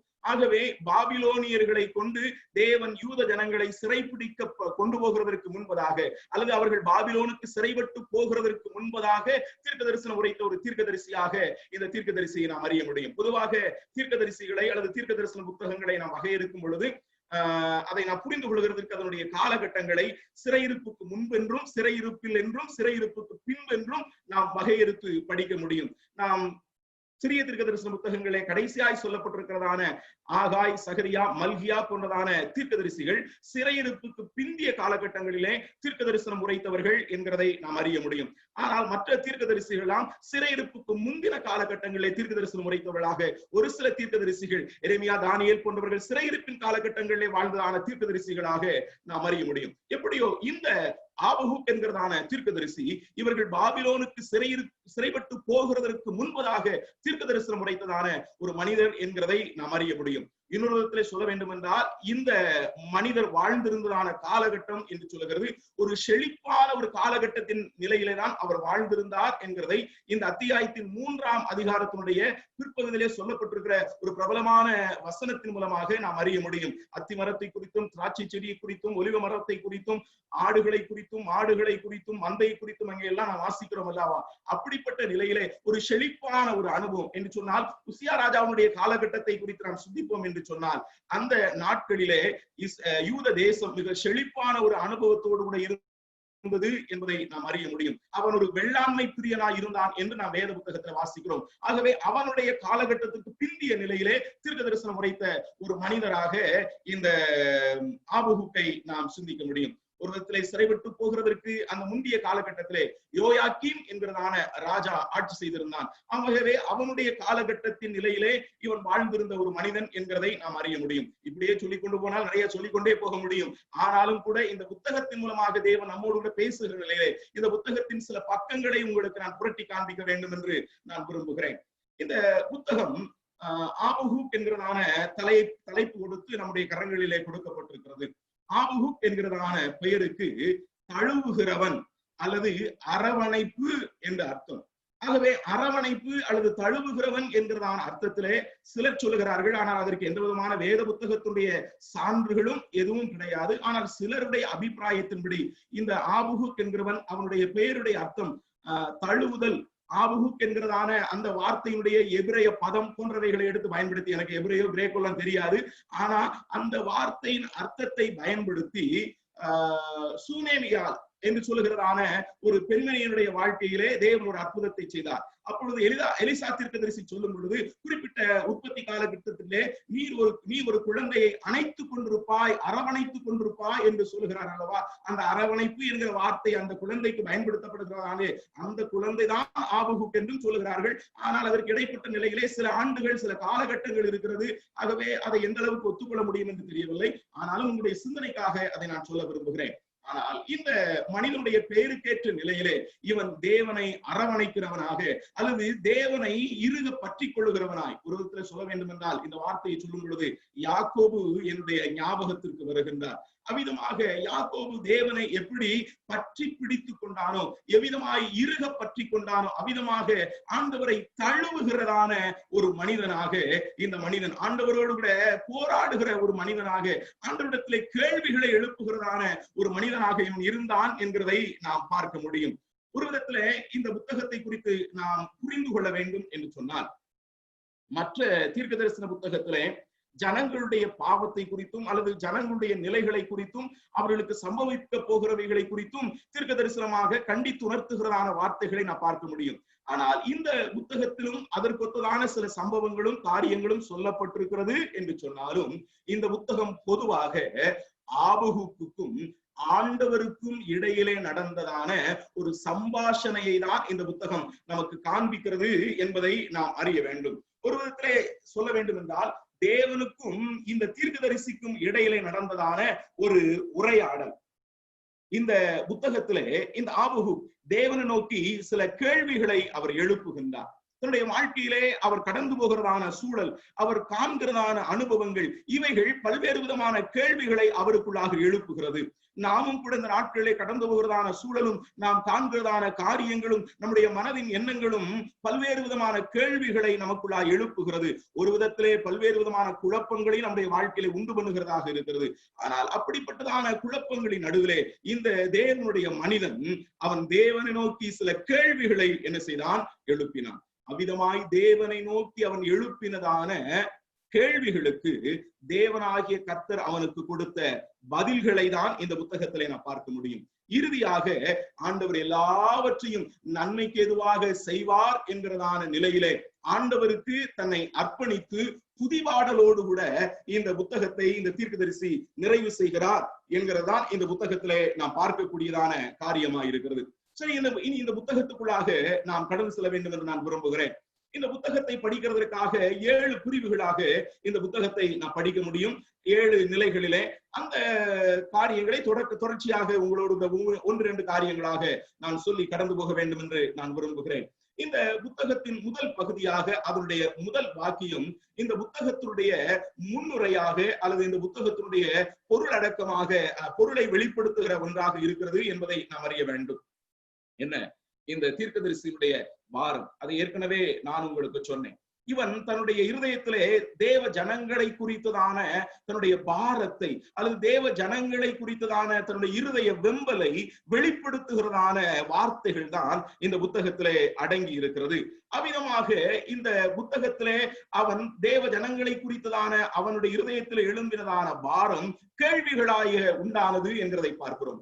அவ்விதமாக 2வது பகுதியாக நான் படிக்கும் பொழுது 1ஆம் அதிகாரத்தின் 2 முதல் 4 வரையுள்ளதான வாக்கியங்களிலே ஆபகு தேவனை நோக்கி ஒரு கேள்வியை எழுப்புகிறார் என்கிறதை நாம் பார்க்க முடியும். ஒரு குழம்பி போன மனநிலையோடு கூட தான் இந்த கேள்வியை அவர் எழுப்புகிறார். ஏற்கனவே நாம் வாசித்த பிரகாரமாய் அந்த கேள்வியிலே ஆண்டவரே எதுவரைக்கும் என்கிறதான நிலையிலே மறுபடியும் ஒரு விதத்திலே சங்கீதக்காரனாகிய தாவீது பாடும் பொழுது என்னுடைய சிந்தனை சரியாயிருக்கும் என்றால் 13ஆம் சங்கீதம் என்று நான் நினைக்கிறேன். அங்கே சங்கீதக்காரனாகிய தாவீது சொல்கிறான், எதுவரைக்கும் கர்த்தாவே மறைந்திருப்பீர் என்று அங்கே ஆண்டவரை நோக்கி எழுப்புகிறதான ஒரு கேள்வியை நான் பார்க்க முடியும். சில நேரங்கள்ல தேவன் நமக்கு பதில் சொல்லாத அனுபவத்தை போன்ற ஒரு சூழ்நிலை இருக்கும் பொழுது சங்கீதக்காரனாகிய தாவீது சொல்லுகிறது போல, ஆண்டவரே நீர் எனக்கு செவிகொடாமல் இருக்கிறீரே, நான் அவிதமாய் கூப்பிட்டும் என்னுடைய கதறுதலை நீர் கேட்காமல் இருக்கிறீரே, அவிதமாய் எனக்கு செவிகொடாத நிலையிலே நான் குழியிலே இறங்குகிறது போன்ற ஒரு அனுபவத்துக்குள்ளாக இருக்கிறேன் என்று அவன் துக்கித்து சொல்லுகிறதை நான் பார்க்க முடியும். அந்த விதத்தில் தான் இங்கேயும் கூட இந்த ஆபகு தேவனை நோக்கி ஒரு கேள்வியை எழுப்புகின்றான். ஒரு விதத்திலே நாம் வாசிப்போம் என்று சொன்னால் அங்கே how long I shall cry என்று சொல்லி அங்கே தீர்க்கதரிசி சொல்லுகிறதை நான் பார்க்க முடியும். எவ்வளவாக நான் கண்ணீர் வடிக்க வேண்டும் அல்லது எவ்வளவாக நான் புலம்ப வேண்டும், எவ்வளவாக நான் கண்ணீர் சிந்த வேண்டும் என்கிறதான ஒரு மனநிலையோடு கூட இந்த புத்தகத்தை அவர் ஆரம்பிக்கிறார். எதற்காக தேவனை நோக்கி அவர் கூப்பிடுகிறார் என்று சொன்னால் அதைதான் கீழே உள்ளதான 3-4 வாக்கியங்களிலே அவர் சொல்லுகின்றார். கிட்டத்தட்ட அந்த பகுதியை நீங்கள் வாசித்து பார்ப்பீர்கள் என்றால் 7 காரியங்களை ஆபகு அங்கே சொல்லுகிறதை நீங்கள் பார்க்க முடியும். அந்த வசனத்தை நாம் வாசித்து பார்க்கலாம். நீர் எனக்கு அக்கிரமத்தை காண்பித்து என்னை தீவினையை பார்க்க பண்ணுகிறது என்ன? கொள்ளையும் கொடுமையும் எனக்கு எதிரே நிற்கிறது, வழக்கையும் வாதையும் எழுப்புகிறவர்கள் உண்டு. ஆகையால் நியாயப்பிரமாணம் பலனற்றதாகி நியாயம் ஒருபோதும் செல்லாமல் போகிறது. துன்மார்க்கன் நீதிமானை மணைந்து கொள்கிறான், ஆதலால் நியாயம் புரட்டப்படுகிறது என்று அவர் சொல்லுகிறதை நாம் இங்கே பார்க்க முடியும். ஒரு விதத்துல நீங்க இங்க பாத்தீங்க அப்படின்னா அவர் எதற்காக தேவனை நோக்கி முறையிடுகிறார் என்றால் ஒரு வார்த்தை அங்கே 2ஆம் வசனத்தின் நடுவிலே சொல்லப்பட்டிருக்கிறது, கொடுமையின் நிமித்தம் நான் எதுவரைக்கும். சில கொடுமையான அனுபவங்களை அவர் காண்கிறார். அதுதான் என்ன அப்படின்னு ஒரு 7 கூட்ட காரியங்களை இந்த 3-4 வசனங்களிலே அவர் சொல்லுகிறதை நான் பார்க்க முடியும். என்ன வேகமாய் நான் சொல்லி கடந்து போக விரும்புகிறேன். 1, அக்கிரமங்கள். இன்றைக்கும் கூட நீங்க பாத்தீங்க அப்படின்னா நம்மை சுற்றி இருக்கக்கூடிய சூழல்ல அக்கிரமம் பெருத்து போன ஒரு காலகட்டத்திலே நாம் வாழ்ந்து கொண்டிருக்கிறோம். அக்கிரமங்கள் பெருத்து போய் இருக்கக்கூடியதான, அக்கிரமம் என்றால் ஒழுங்கு தவறி நடக்கக்கூடியதான வாழ்க்கையின் நிலைகள். ஒரு விதத்திலே கொரோனா தொற்று என்கிறது நம்மை சுற்றி நெருக்கி இருக்கக்கூடியதான ஒரு காரியமாக இருக்கிறது என்று சொன்னாலும் நீங்க அந்த செய்திகளை இந்த நாட்கள்ல நீங்க பொதுவா இந்த செய்திகளை அதிகமான பேர் நம்ம பார்த்து கொண்டிருக்கிறோம். உலக நடப்புகள் நம்முடைய தேசத்துல நடக்குது, ஒவ்வொரு நாளும் என்ன நடந்து கொண்டிருக்கிறது என்று நாம் பார்க்கிறோம். இது ஒருபுறம் இருந்தாலும் பல்வேறு விதமான அநியாய அக்கிரமங்கள் இன்றைக்கு தேசத்திலே நிலவி கொண்டிருக்கிறது என்பதை நாம் மறுக்க முடியாது. இன்றைக்கு பட்ட பகலிலேயே மிக மோசமான கொடூரமான சம்பவங்கள் நம்முடைய தேசத்திலே நடந்து கொண்டிருக்கிறது என்று சொன்னால் அது மறுக்க முடியாது. இங்கே தொடர்ந்து தீர்க்கதரிசி சொல்லுகிறார், தீவினையை பார்க்க பண்ணுகிறது என்ன என்று சொல்லுகிறார். இன்றைக்கு உலகம் முழுவதுமாக ஏற்பட்டிருக்கக்கூடிய தீங்கை, தீவினையை, கேடை நாம் இன்றைக்கு நாம் பார்க்கின்றோம்.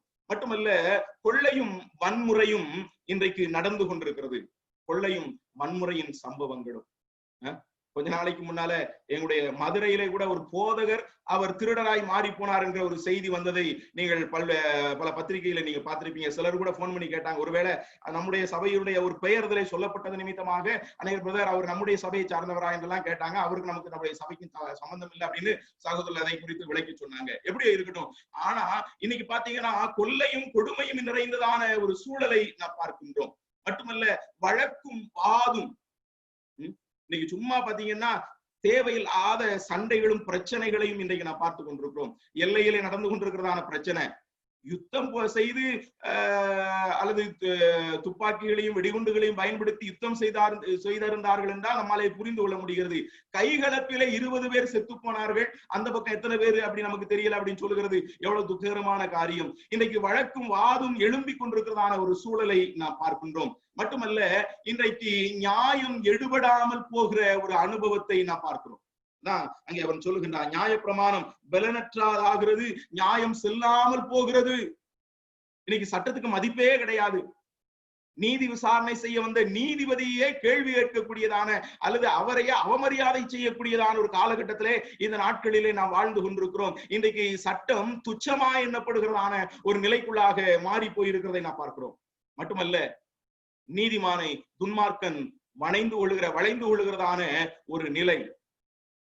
நீதி புரட்டப்படுகிறது என்று சொன்னால் இருக்கிறவனுக்கு ஒரு நியாயம், இல்லாதவனுக்கு ஒரு நியாயம் என்கிறதான ஒரு நிலையிலே இன்றைக்கு வாழ்ந்து கொண்டிருக்கக்கூடிய ஒரு அனுபவத்தை நான் பார்க்கிறோம். ஒரு விதத்திலே உலகத்தின் நிலை இப்படி இருக்கிறது என்றாலும் நம்முடைய தேவ பிள்ளையுடைய வாழ்க்கையின் அனுபவங்களையும் நீங்க சிந்திச்சு பார்ப்பீங்க அப்படி சொன்னா இதற்கொத்ததான அனுபவங்களை தான் இன்றைக்கு நான் பார்க்க முடியும். இந்த நாட்களிலே நாம் சபை கூடி வர முடியாத நிலையில் நம்முடைய வீடுகளிலே இருக்கிறோம். ஆனால் ஒரு காலத்துல நீங்க பாத்தீங்க அப்படின்னா சபைக்கு வாங்க, கூட்டத்துக்கு வாங்க, பைபிள் ஸ்டடிக்கு வாங்க, ஜப கூட்டத்துக்கு வாங்க அப்படின்னாலும் கூட பல்வேறு விதமான காரணங்களை சொல்லி தப்பித்து போகிறதான விசுவாசிகள் தான் அநேகர். அதுல சில நேரங்கள்ல தெய்வ பணியை செய்யக்கூடியவர்களும் விதிவிலக்கு அல்ல. ஆனா இந்த நாட்கள்ல நாம நினைச்சா கூட செய்ய முடியாத சூழ்நிலைகளுக்குள்ளாக நாம் தள்ளப்பட்டிருக்கிறோம். காரணம் என்ன? நாம கொஞ்சம் சற்று சிந்தித்து பார்க்க வேண்டும். உண்மையாகவே அன்றைக்கு யூத ஜனங்களின் நடுவே இருந்ததான இப்படிப்பட்டதான அக்கிரமம், தீவினை, இப்படிப்பட்டதான கொள்ளை, நியாய பிரமாணத்தை மீறி நடக்கிறது, நீதியை புரட்டுகிறது, நீதிமானுக்கு எதிராய் கேடு செய்கிறது, சட்டத்தை மதியாத நிலையிலே அங்கே நீதியை புரட்டுகிறதான அனுபவங்களை செய்கிறது.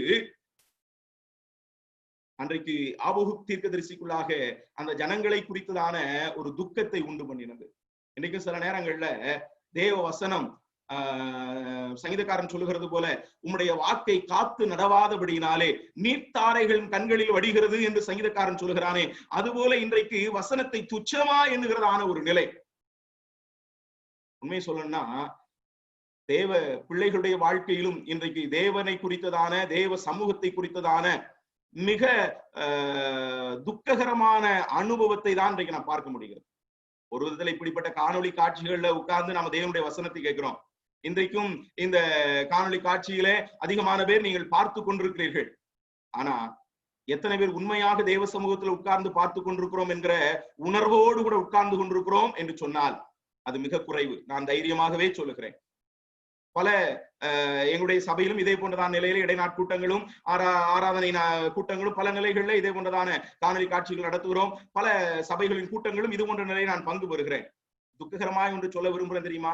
அநேக நேரங்கள்ல ஏதோ ஒரு பொழுதுபோக்கு நிகழ்ச்சிக்கு வந்து உட்கார்ந்து இருக்கிறது போல இன்றைக்கு அநேகர் உட்கார்ந்து ஸ்நாக்ஸ் சாப்பிட்டுட்டு அல்லது படுத்துட்டு வீடியோ ஆஃப் பண்ணிட்டு உட்கார்ந்து என்னமோ செய்து கொண்டு கேட்டுக்கொண்டிருக்கிறார்கள். ஒருவேளை அப்படிப்பட்ட நிலையில நீங்க இருப்பீங்கன்னா ஒன்று நான் சொல்ல விரும்புறேன், நீங்க எங்க இருந்து கேட்டாலும் தேவனுடைய பிரசன்னத்திலே உட்கார்ந்து கேட்டுக்கொண்டிருக்கிறீங்க அந்த உணர்வோடு கூட உட்கார்ந்து இருக்கும் பொழுது தேவன் நம்மோடு கூட பேசுகின்றார். இன்றைக்கும் கூட தேவ ஜனங்கள் நடுவிலே காணப்படுகிறதான அவமரியாதையின் அனுபவங்கள் அதிகரித்து கொண்டு போகிறது. ஒரு ஊழியன் என்கிற நிலையை அன்றைக்கு எப்படி ஒரு தீர்க்கதரிசியினுடைய இருதயத்திலே ஒரு பாரம் உண்டானதோ அதே போன்றதான ஒரு வெம்பல் இன்றைக்கும் தேவனுடைய பிள்ளைகளின் நடுவிலே இருக்கிறது. அப்படிப்பட்டதான அந்த இருதய வெம்பலோடு கூட தான் தீர்க்கதரிசி அங்கே ஆண்டவரை நோக்கி அவர் கேள்வி எழுப்பினார். ஆண்டவரே எதுவரைக்கும் என்கிறதான நிலையிலே எதுவரைக்கும் நான் உம்மை நோக்கி நான் கூப்பிடுவேன்? இந்த கொடுமைகள், அக்கிரமங்கள், தீவினை, கொள்ளை, வன்முறை, வழக்கு, வாது, நியாயம் எடுபடாமல் போகிற நிலை, நீதிமானை துன்மார்க்கன் வளைந்து கொள்ளுகிறான், நீதி புரட்டப்படுகிறது. இதெல்லாம் வச்சு பார்க்கும் பொழுது ஆபகுக்குடைய கேள்வி என்ன அப்படின்னா, ஏன் ஆண்டவரே இதெல்லாம் பார்த்து கொண்டு நீர் மௌனமா இருக்கிறீர்? இப்படிப்பட்டதான தீமைகளை, இப்படிப்பட்டதான தீங்கு நடக்கக்கூடியதான அனுபவத்திலே ஏன் ஆண்டவரே நீர் இன்னும் மௌனித்திருக்கிறீர் என்கிறதான அவனுடைய கேள்வி.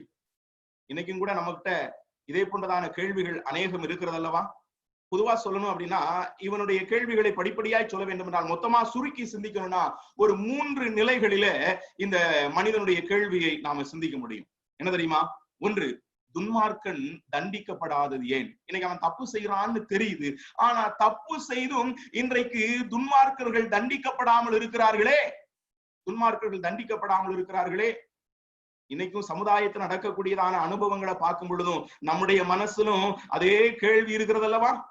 தப்புன்னு தெரியுது, அவங்க தவறு செய்திருக்கிறாங்கன்னு நமக்கு நன்றாய் தெரிகிறது, ஆனால் அவர்கள் ஏன் தண்டிக்கப்படவில்லை? ஆண்டவரே, நீர் இன்னும் ஏன் நீதி செய்யாமல், இன்னும் ஏன் நீர் மௌனமாயிருக்கிறீர்? இன்னொன்னு சொல்லணும் அப்படின்னா, இரண்டாவதாக, ஒன்று, துன்மார்க்கன் ஏன் தண்டிக்கப்படாமல் இருக்கிறான்? இரண்டாவது, துன்மார்க்கன் ஏன் செழிப்பா இருக்கிறான்? அவன் செய்கிற காரியம் எல்லாம் இன்றைக்கு நடந்து கொண்டிருக்கிறதே. நான் எவ்வளவோ உண்மையும் உத்தமமாய் உம்மை சேவிக்கிறேன், நான் எவ்வளவோ நீதியாய் உமக்காக வாழுகிறேன், ஆனா நான் எவ்வளவோ காரியங்களுக்காய் காத்து கொண்டிருக்கும் பொழுது, எவ்வளவோ காரியங்களை நான் எதிர்பார்த்து கொண்டிருக்கும் பொழுது, ஆனால் அவன் செய்கிறதெல்லாம் வாய்க்கக்கூடிய ஒரு நிலையை நான் பார்க்கிறேனே. அல்லது துன்மார்க்கன் ஏன் செழிப்பா இருக்கிறான்? இன்னைக்கு நான் ஏன் கஷ்டப்படுறேன், ஆனா அவன் காரியங்கள் எல்லாம் செழிப்பாக அவனுக்கு எல்லாம் வாய்க்கக்கூடிய ஒன்றாக இருக்கிறதே என்கிற கேள்வி ஒருவேளை நமக்குள்ளாக எழும்பலாம். மூன்றாவதாக, இதெல்லாம் பார்த்துட்டு, ஆண்டவரை நீர் எதுவும் செய்யாமல் இருக்கிறீரே, ஆண்டவரை ஏன் நீர் எதுவும் செய்யாமல் இருக்கிறீர்? ஒன்று, துன்மார்க்கன் தண்டிக்கப்படாது ஏன்? 2, துன்மார்க்கன் ஏன் செழிப்பா இருக்கிறான்? 3, ஆண்டவரே நீர் எதையும் செய்யாமல் இருக்கிறீரே என்கிறதான ஒரு கேள்வியை தான் அன்றைக்கு ஆபகுக்கு எழுப்பினார். நம்ம வாழ்க்கையிலும் இதே போன்றதான நிலையில ஒரு கேள்விகள் நமக்குள்ளாக இருக்கலாம். ஆனா ஆண்டவர் அதற்கு கொடுக்கக்கூடிய பதிலை தான் நாம் தொடர்ந்து 1ஆம் அதிகாரத்தினுடைய 5 தொடங்கியுள்ளதான வசனங்களிலே நாம் பார்க்கிறோம். 1ஆம் அதிகாரத்தினுடைய 5 தொடங்கி 11 வரையுள்ளதான வாக்கியங்களிலே நீங்கள் வாசித்து பார்ப்பீர்கள் என்று சொன்னார், அங்கே ஆண்டவர் இந்த ஆபகுக்குடைய கேள்விக்கு அவர் கொடுக்கக்கூடியதான பதிலை நாம் இங்கே பார்க்கிறோம். என்ன பதில் தெரியுமா? அங்கே 5ஆவது வசனத்துல நீங்கள் வாசித்து பார்ப்பீர்கள் என்று சொன்னால் ஆண்டவர் அங்கே சொல்லுகின்றார், நீங்கள் புறஜாதிகளை நோக்கி பார்த்து ஆச்சரியப்பட்டு பிரமியுங்கள், விவரிக்கப்பட்டாலும் நீங்கள் விசுவாசியாத ஒரு கிரியை உங்கள் நாட்களிலே நான் என்ன செய்வேன், நடப்பிப்பேன் என்று கர்த்தர் அங்கே சொல்லுகிறார். என்ன சொல்றார் தெரியுமா? இந்த கேள்விகளுக்கு பதிலை நீங்கள் புறஜாதிகளிலே பாருங்கள், புறஜாதிகளை நோக்கி பாருங்கள், ஒரு விதத்துல ஆச்சரியப்படுவீர்கள். அன்னைக்கு யூத ஜனங்களின் நடுவிலே உள்ளதான அநியாய அக்கிரமங்களை பார்த்து ஆபகுக் தீர்க்கதரிசி, ஏன் ஆண்டவரே இப்படிப்பட்டதான கொடுமையை என்னை காணப்படுகிறீர் என்ற நிலையிலே அவர் புலம்பிக் கொண்டிருந்த பொழுது ஆண்டவர் சொல்லுகிறார், அதற்கு பதிலை புறஜாதிகளை பாருங்கள், புறஜாதிகளை பாருங்கள். மட்டுமல்ல, உலகத்தில் நடக்கிற மற்ற நிகழ்வுகளை பாருங்க, நீங்க ஆச்சரியப்படுவீர்கள். ஒரு விதத்துல விவரித்தாலும், நான் அதை பத்தி உங்களுக்கு சொன்னாலும் நீங்க நம்ப மாட்டீங்க. அதான் அங்க ஆண்டவர் சொல்லுகிறார், நான் ஒரு கிரியை செய்கிறேன், அதில் உங்களுடைய நாட்களிலே செய்கிறேன். ஒரு 5 வித நிலைகள் அதை நம்ம பிரிச்சு படிக்க முடியும். நான் ஒரு கிரியை இந்த நாட்களை செய்றேன். இன்றைக்கும் நீங்க பாத்தீங்க அப்படின்னா நம்ம மனசுக்குள்ள பல்வேறு விதமான தனிப்பட்ட ஆவிக்குரிய, குடும்பத்துக்கு அடுத்த, உலகத்துக்கு அடுத்த பல்வேறு விதமான கேள்விகள், எதுவரைக்கும் என்கிறதான புலம்பல்கள் பல நிலைகளிலே நமக்குள்ளாக இருக்கும். ஒருவேளை தேவன் இதை பார்த்து கிரியை செய்யாமல் இருக்கிறாரோ, அல்லது தேவன் மௌனித்து இருக்கிறாரோ என்கிறதான கேள்வி நமக்குள்ளாக இருக்கும். ஆனாலும் கர்த்தர் சொல்கிறார், இன்றைக்கு உலகத்திலே நிகழ்ந்து கொண்டிருக்கிறதான நிகழ்வை கவனியுங்கள், உலகத்தில் நடக்கிறதான சகல நிகழ்வுகளிலும் என்னுடைய கரம் இருக்கிறது. அன்றைக்கு இந்த தீர்க்கதரிசி புலம்பினதான வார்த்தைகளுக்கு ஆண்டவர் கொடுத்த பதில் அதுதான். புறஜாதிகளை நோக்கி பாருங்க, நீங்க ஆச்சரியப்படுவீங்க, நீங்க நம்பினாலும் நம்பாவிட்டாலும், அல்லது நான் சொன்னாலும் நீங்க விசுவாசிக்க மாட்டீங்க. அப்படிதான் கர்த்தர் சொல்கிறார். நான் சொல்லல, கர்த்தர் சொல்றார், நான் சொன்னாலும் நீங்க விசுவாசிக்க மாட்டீங்க, உங்கள் நாட்களிலேயே நான் ஒரு கிரியை நடப்பிப்பேன். இன்றைக்கும் கூட அதைதான் கர்த்தர் செய்து கொண்டிருக்கின்றார். அதுதான் கர்த்தர் செய்து கொண்டிருக்கிறார். அவர் என்ன செய்கிறார் என்று சொன்னால், அங்கே ஆண்டவர் சொல்கிறார், நான் கல்தேயரை எழும்ப பண்ணுவேன், கல்தேயரை எழும்ப பண்ணுவேன் என்று சொன்னால், இந்த ஜனங்களை தண்டிக்கும்படியாக நான் வேறொரு ஜாதியை, பாபிலோனியர்களை நான் எழும்ப பண்ணுவேன் என்று கர்த்தர் அங்கே சொல்லுகிறதை நான் பார்க்க முடியும். புறஜாதிகளிலிருந்து தேவன் இஸ்ரவேல் ஜனங்களின் நடுவே அல்லது யூத ஜனங்களின் நடுவே அவர் தம்முடைய கிரியை அங்கே செயல்படுத்த அவர் முனைகின்றார். இன்னைக்கு ஒண்ணு புரிஞ்சுக்கோங்க, இன்னைக்கு உலகத்துல பல்வேறு விதமான சூழல் இன்றைக்கு உலகம் கடந்து போகிறது என்றாலும் அவைகள் ஒரு விதத்திலே உலகத்திலே தேவன் உலகத்தை அனுப்புகிறதான அனுபவங்களாக இருந்தாலும் தேவ பிள்ளைகளாகிய நம்மையும் தம்முடைய சபையாகிய மனவாட்டி சபையும் அவர் பரிசுத்தப்படுத்தும்படியாக சில நோக்கத்தோடு கூட தான் இதை அனுமதிக்கிறார் என்கிறதை நாம் மறந்து விட வேண்டாம். நாம் விசுவாசித்தாலும் விசுவாசியாவிட்டாலும் அது உண்மை. நான் சொன்னாலும் நீங்க விசுவாசிக்க மாட்டீங்க அப்படின்னே கர்த்தர் சொல்லுகிறார். கல்தேயருங்கிற ஜாதியை அவர் எழும்ப பண்ணுகிறார். நீங்க நல்லா கவனிச்சு பாத்தீங்கன்னா யூத ஜனங்கள் அங்கே சிறைபிடிக்கப்பட்டு போகும்படியான நிலையிலே பாபிலோனியர்கள் என்கிறதான இந்த கல்தேயர்களை தேவன் எழும்ப பண்ணுகிறார். அது வரைக்கும் அசீரியர்களுடைய ஆட்சிக்கு கீழாக அவர்கள் இருக்கிறாங்க. இந்த புத்தகம் அமைந்திருக்கக்கூடிய அமைப்பையே நீங்க பாத்தீங்க அப்படின்னா இதற்கு முந்தைய புத்தகம் நாகூமின் புத்தகமா இருக்கிறது. நாகூமின் புத்தகத்தினுடைய கடைசி அத்தியாயத்தின் 13ஆம் வசனத்தில் வாசிக்கிறோம், அசீரிய ராஜாவே உன் மேய்ப்பர்கள் உறங்குவார்கள், உன் பிரபலஸ்தர்கள் படுத்திருப்பார்கள் என்று சொன்னால் அங்கே அசீரிய சாம்ராஜ்யத்திற்கு ஒரு முடிவு உண்டாகும் என்று இந்த நாகூமின் தீர்க்கதரிசன புத்தகத்தின் பிற்பகுதி சொல்லுகிறது. ஆகவே அசீரிய சாம்ராஜ்யத்திற்கு ஒரு முடிவு உண்டாகி இந்த பக்கத்திலிருந்து பாபிலோனிய சாம்ராஜ்யம் எழும்பும் என்கிறதை நான் பார்க்கிறேன். ஆகவே உலகத்தில் நடக்கிறதான எல்லா நிகழ்வுகளின் மூலமாக தேவன் செயல்பட்டு கொண்டிருக்கிறார் என்கிறதை நாம் மறந்து விட வேண்டாம். இங்கே ஆண்டவர் சொல்கிறார், நான் ஒரு கிரியை நடத்துகிறேன். இதன் மூலமாக நாம் கற்றுக்கொள்ளக்கூடியதான பாடம் என்ன என்று சொன்னால், தேவன் எல்லா சூழ்நிலைகளிலும் செயல்படுகிறவர். எல்லா சூழ்நிலைகளிலும் செயல்படுகிறவர். இன்றைக்கும் நடந்து கொண்டிருக்கிற ஒவ்வொரு நிகழ்வுகளின் மூலமாய் நாம இன்று கற்றுக்கொள்ள வேண்டிய பாடம், இந்த புத்தகத்தை படிக்க ஆரம்பித்திருக்கிற நிலையிலே கற்றுக்கொள்கிறதான முதலாவது பாடம் என்ன என்று சொன்னார், தேவன் எந்த சூழ்நிலையிலும் அவர் செயல்பட்டு கொண்டுதான் இருக்கிறார். உலகத்தில் செயல்படுகிறது உங்களிலும் என்னிலும் செயல்படும்படியான நிலையிலே தேவன் தம்முடைய ஜனத்திற்காக சகலவற்றையும் உலகத்திலே மாற்றங்களை கொண்டு வருகிறவர். அதை நீங்கள் புரிந்து கொள்ள வேண்டும். தம்முடைய ஜனத்திற்காக, நம்முடைய ஜனத்தின் குறித்ததான நோக்கத்தை நிறைவேற்றும்படியாய் அவர் எல்லா இடங்களிலும் அசைவை உண்டு பண்ணுகிறவர். அசைவை உண்டு பண்ணுகிறவர். அதை நாம் மறந்து விட வேண்டும். ஆகவே தேவன் செயல்படுகிறவராக இருக்கிறார். ஆனா நீங்க தொடர்ந்து இந்த புத்தகத்தை நான் படித்து பார்ப்போம் என்று சொன்னால், கீழே நான் வாசிக்கும் பொழுது மூன்றாவதாக நான் படிக்கிறதான காரியம் என்ன என்று சொன்னால், அங்கே இரண்டாவதாக ஆபகுக்குடைய கேள்வியாக நான் படிக்கிறோம் 2 முதல் 4 வரையில வசனங்கள்ல. மூன்றாவதாக தேவன் அதற்கு சொல்லக்கூடியதான பதில், அதுதான் 5 முதல் 11 வரையிலான வசனங்கள்ல இருக்கு. இதுல கல்தேயர்கள் எப்படிப்பட்டவர்களா இருப்பாங்க, அவர்களுடைய தன்மை எப்படிப்பட்டதா இருக்கும், அவருடைய வல்லமை எப்படிப்பட்டதா இருக்கும் என்கிறதை 5 முதல் 11 வரையிலான வாக்கியங்களிலே அங்கே ஆண்டவர் கல்தேயர்களை குறித்து சொல்லுகிறார். அப்படி சொல்லும் பொழுது நான்காவதாக ஆபகு இரண்டாவது ஒரு கேள்வியை வைக்கிறார். இந்த புத்தகத்தை நான்காவதாக பிரிக்கும் பொழுது அதனுடைய 1ஆம் அதிகாரத்தின் 12 முதல் 2ஆம் அதிகாரத்தின் 1 வரையிலான வாக்கியங்களிலே நாம் பார்க்கும் பொழுது இரண்டாவது ஒரு கேள்வியை ஆபகு அங்கே எழுப்புகின்றார். அதான் நாம் அங்கே வாசிக்கிறோம். 12ஆம் வசனத்திலே நாம் என்ன வாசிக்கிறோம் என்றால், கர்த்தாவே, நீர் பூர்வ காலம் முதல் என் தேவனும் என் பரிசுத்தருமானவர் அல்லவா, நாங்கள் சாவதில்லை. கர்த்தாவே, நியாயத்தீர்ப்பு செய்ய அவனை வைத்தீர், கண்மலையே தண்டனை செய்ய அவனை நியமித்தீர். தீமையை பார்க்க மாட்டாத சுத்த கண்ணனே, அநியாயத்தை நோக்கி கொண்டிருக்க மாட்டீரே. பின்னே துரோகிகளை நீ நோக்கி கொண்டிருக்கிறது என்ன? துன்மார்க்கன் தன்னை பார்க்கலும் நீதிமானை விழுங்கும் போது நீர் மௌனமாயிருக்கிறது என்ன என்று அவர் கேட்கிறதான கேள்வியை நாம் இங்கே பார்க்கிறோம். இரண்டாவதாக ஆபகு இங்கே தேவனை நோக்கி ஒரு கேள்வியை எழுப்புகிறார். என்ன கேள்வி? முதலாவது ஒரு கேள்வி எழுப்பினார், ஆண்டவரே, எதுவரைக்கும் அநியாயமும் அக்கிரமும் இன்றைக்கு நடந்து கொண்டிருக்கும்? தேவனே, இந்த யூத ஜனங்களுடைய வாழ்க்கையில இப்படிப்பட்ட அநியாயங்களை அக்கிரமங்களை செய்கிறவர்களாக இருக்கிறார்களே, நீர் அவர்களை தண்டியாமல் இருக்கிறது என்ன? ஆண்டவரே, நீர் மௌனமாய் இருக்கிறது என்ன? துன்மார்க்கன் நீதிமானை வணிந்து கொள்கிறானே, இங்கே துன்மார்க்கன் செழிப்பாய் இருக்கிறானே, துன்மார்க்கனுக்கு தண்டனை வராமல் இருக்கிறதே, ஏன் ஏன் என்கிறதான கேள்விகள் அவருக்குள்ளாய் எழுப்புகிறது. அதற்கு தேவன் பதில் சொன்னார், அவர்களை நான் தண்டிப்பேன். எப்படி தண்டிப்பேன் என்றால், கல்தேர் என்கிறதான ஜாதியை எழுப்பி அவர்களை தண்டிப்பேன் என்று சொன்னார். ஒரு விதத்திலே தேவனாகிய கர்த்தர் சொன்னதான பதிலை ஆபகு இங்கே புரிந்து கொண்டார். ஆபகு கர்த்தர் சொன்ன பதிலை புரிந்து கொண்டார்.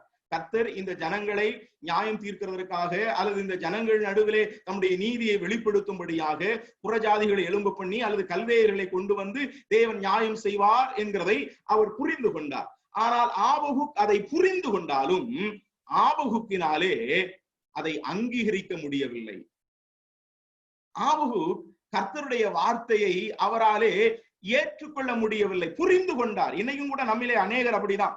தேவனுடைய வார்த்தையை நம்மாலே புரிந்து கொள்ள முடிகிறது. ஆனால் புரிந்து கொண்டாலும் அதை நம்முடைய வாழ்க்கையில அனுபவம் ஆக்குகிறதற்கு அல்லது அபியாசப்படுத்துகிறதற்கு அல்லது அங்கீகரிக்கிறதற்கு நாம் விளைகிறது இல்லை. அது கொஞ்சம் கடினமான கசப்பான ஒன்றாக இருக்கிறது. அவர் சொல்ற வார்த்தையை நீங்க நல்லா கவனிச்சு பாத்தீங்கன்னா அது நமக்கு புரியும். அவர் சொல்லுகிறார், கர்த்தாவே நியாய தீர்ப்பு செய்ய அவனை வைத்தீர், கன்மலையே தண்டனை செய்ய அவனை நியமித்தீர். ஆண்டவரே, அவனை நியாய தீர்ப்பு செய்ய நீங்க வச்சிருக்கீங்க, அது உண்மைதான். அவனை தண்டனை செய்யும்படியாக அவனை நீ நியமித்திருக்கிறீர், உண்மைதான். ஆனாலும் அப்படின்ற ஒரு அனுபவத்தை தான் இங்கே தீர்க்கதரிசி அங்கே சொல்லுகிறார். கர்த்தாவே, கர்த்தாவே, நீ தீமையை பார்க்க மாட்டாத சுத்த கண்ணர் அல்லவா? கர்த்தாவே, நீர் பூர்வ காலம் முதல் எங்களுடைய தேவன் எங்களுடைய பரிசுத்தருமாய் இருக்கிறீர் அல்லவா? நீங்களும் எங்களுடைய தேவன், நாங்க சாகிறதில்லை. நீர் எங்களுடைய கன்மலை. கன்மலை என்று சொன்னால் இஸ்ரவேலுக்கு நல்லா தெரியும். கன்மலை என்கிறது ஒரு பாதுகாப்பையும் உறுதியும் பத்திரத்தையும் காண்பிக்கக்கூடிய ஒன்று. அங்கே ஆபகுக் மிக அழகாய் சொல்கிறான், கன்மலையே என்கிற வார்த்தையை சொல்லுகிறான். ஒருவேளை இந்த நாட்களில் நம்முடைய கிறிஸ்தவ பாடல்கள் நீரன் கன்மலை நீரன் கன்மலை பாடுறாங்க. என்ன அர்த்தத்துல புரிஞ்சு பாடுறாங்க தெரியாது. ஆனா ஒரு யூதனை பொறுத்த மட்டிலே கன்மலை என்கிறது அவனுடைய பத்திரத்தையும் பாதுகாப்பையும் உறுதி தன்மை அது காண்பிக்கிறது. ஆண்டவரே, நாங்கள் உண்மை நம்புகிறோம், நீங்கள் எங்களுக்கு பாதுகாப்பாய் இருப்பீர், நீர் எங்களுக்கு அடைக்கலமாய் இருப்பீர், உண்மையிலே நாங்கள் நம்புறோம். ஆனாலும் அநேக நேரங்களில் இந்த ஆனாலும் என்கிற கேள்வி நமக்குள்ளாக வருகிறது அல்லவா? நமக்குள்ளாகும் இதே போன்றதான கேள்வி வருகிறது. என்ன தெரியுமா? ஆண்டவரே, துன்மார்க்கனை கொண்டு நீதிமானை நியாயம் தீர்ப்பது எப்படி? ஆண்டவரே, இந்த யூத ஜனங்கள் தவறு செய்கிறவர்கள் தான். ஆண்டவரே, அநியாய அக்கிரமம் செய்கிறவர்கள் தான். ஆனா அநியாய அக்கிரமம் செய்கிறவர்களா இருந்ததான இவர்களை நீர் நியாயம் தீர்ப்பீர் அல்லது நீர் இவர்கள் நடுவிலே நீதியை நிலைநாட்டுவீர் என்று சொன்னால் அதை என்னாலே புரிந்து கொள்ள முடியும். ஆனாலும் கர்த்தாவே, நீர் எங்களை விட கொடுமைக்காரர்களான அல்லது எங்களை விட அக்கிரமக்காரர்களான எங்களை விட துன்மார்க்கர்களான இந்த ஜாதிகளை கொண்டு நியாயம் தீர்ப்பீர் என்று சொல்லும் பொழுது அது எப்படி ஆண்டவரே என்கிற ஒரு குழப்பம் அவனுடைய வாழ்க்கையில. அவன் புரிந்து கொண்டாலும் இன்னும் குழம்பி போனதான ஒரு நிலையில, ஒரு விதத்துல வேத பண்டிதர்கள் சொல்றாங்க, இவன் பழைய பாட்டு தோமா என்று சொல்லி ஒரு சந்தேகத்தின் நிலையில, ஒரு குழம்பி போனதான ஒரு நிலையிலே அவன் இருக்கிறதாக அநேகர் சொல்லுகிறது உண்டு. அநேக நேரங்கள்ல நாமும் கூட நம்முடைய வாழ்க்கையில இதே போன்றதான அனுபவத்துக்குள்ள நாம கடந்து போகிறது உண்டு. என்ன அப்படின்னா, சில நேரங்கள்ல நாம தேவனிடத்துல ஜெபிக்கிறோம்.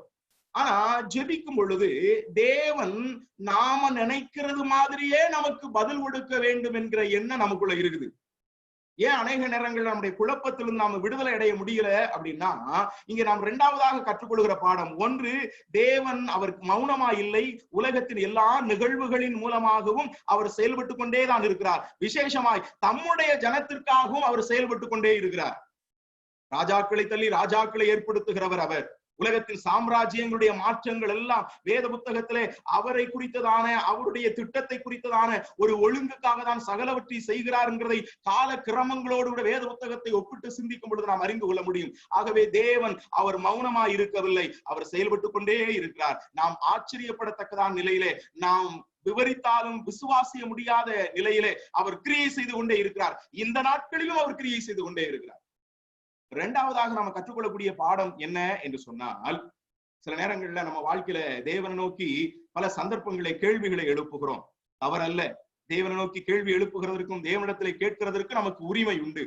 ஆனால் எப்படிப்பட்ட மனநிலையோடு கூட தெரியுமா, அன்றைக்கு ஆபிரகாம் தேவ சமூகத்திலே நின்றானே, ஆண்டவரே ஒரு விசை, ஆண்டவரே ஒரு விசை என்று சொல்லி கடந்து போனானே, அது போன்ற ஒரு மனநிலையிலே, ஒரு பிள்ளைகள் என்கிற நிலையிலே தேவ சமூகத்திலே நாம் கேட்கிறதற்கு நமக்கு உரிமை உண்டு. ஆனால் இங்கே ஆபகுக் தேவனை நோக்கி அவன் எழுப்புகிறதான கேள்வி என்ன என்றால், ஆண்டவரே நீர் துன்மார்க்கனை கொண்டு நீதிமானை நியாயம் தீர்க்கிறது எப்படி?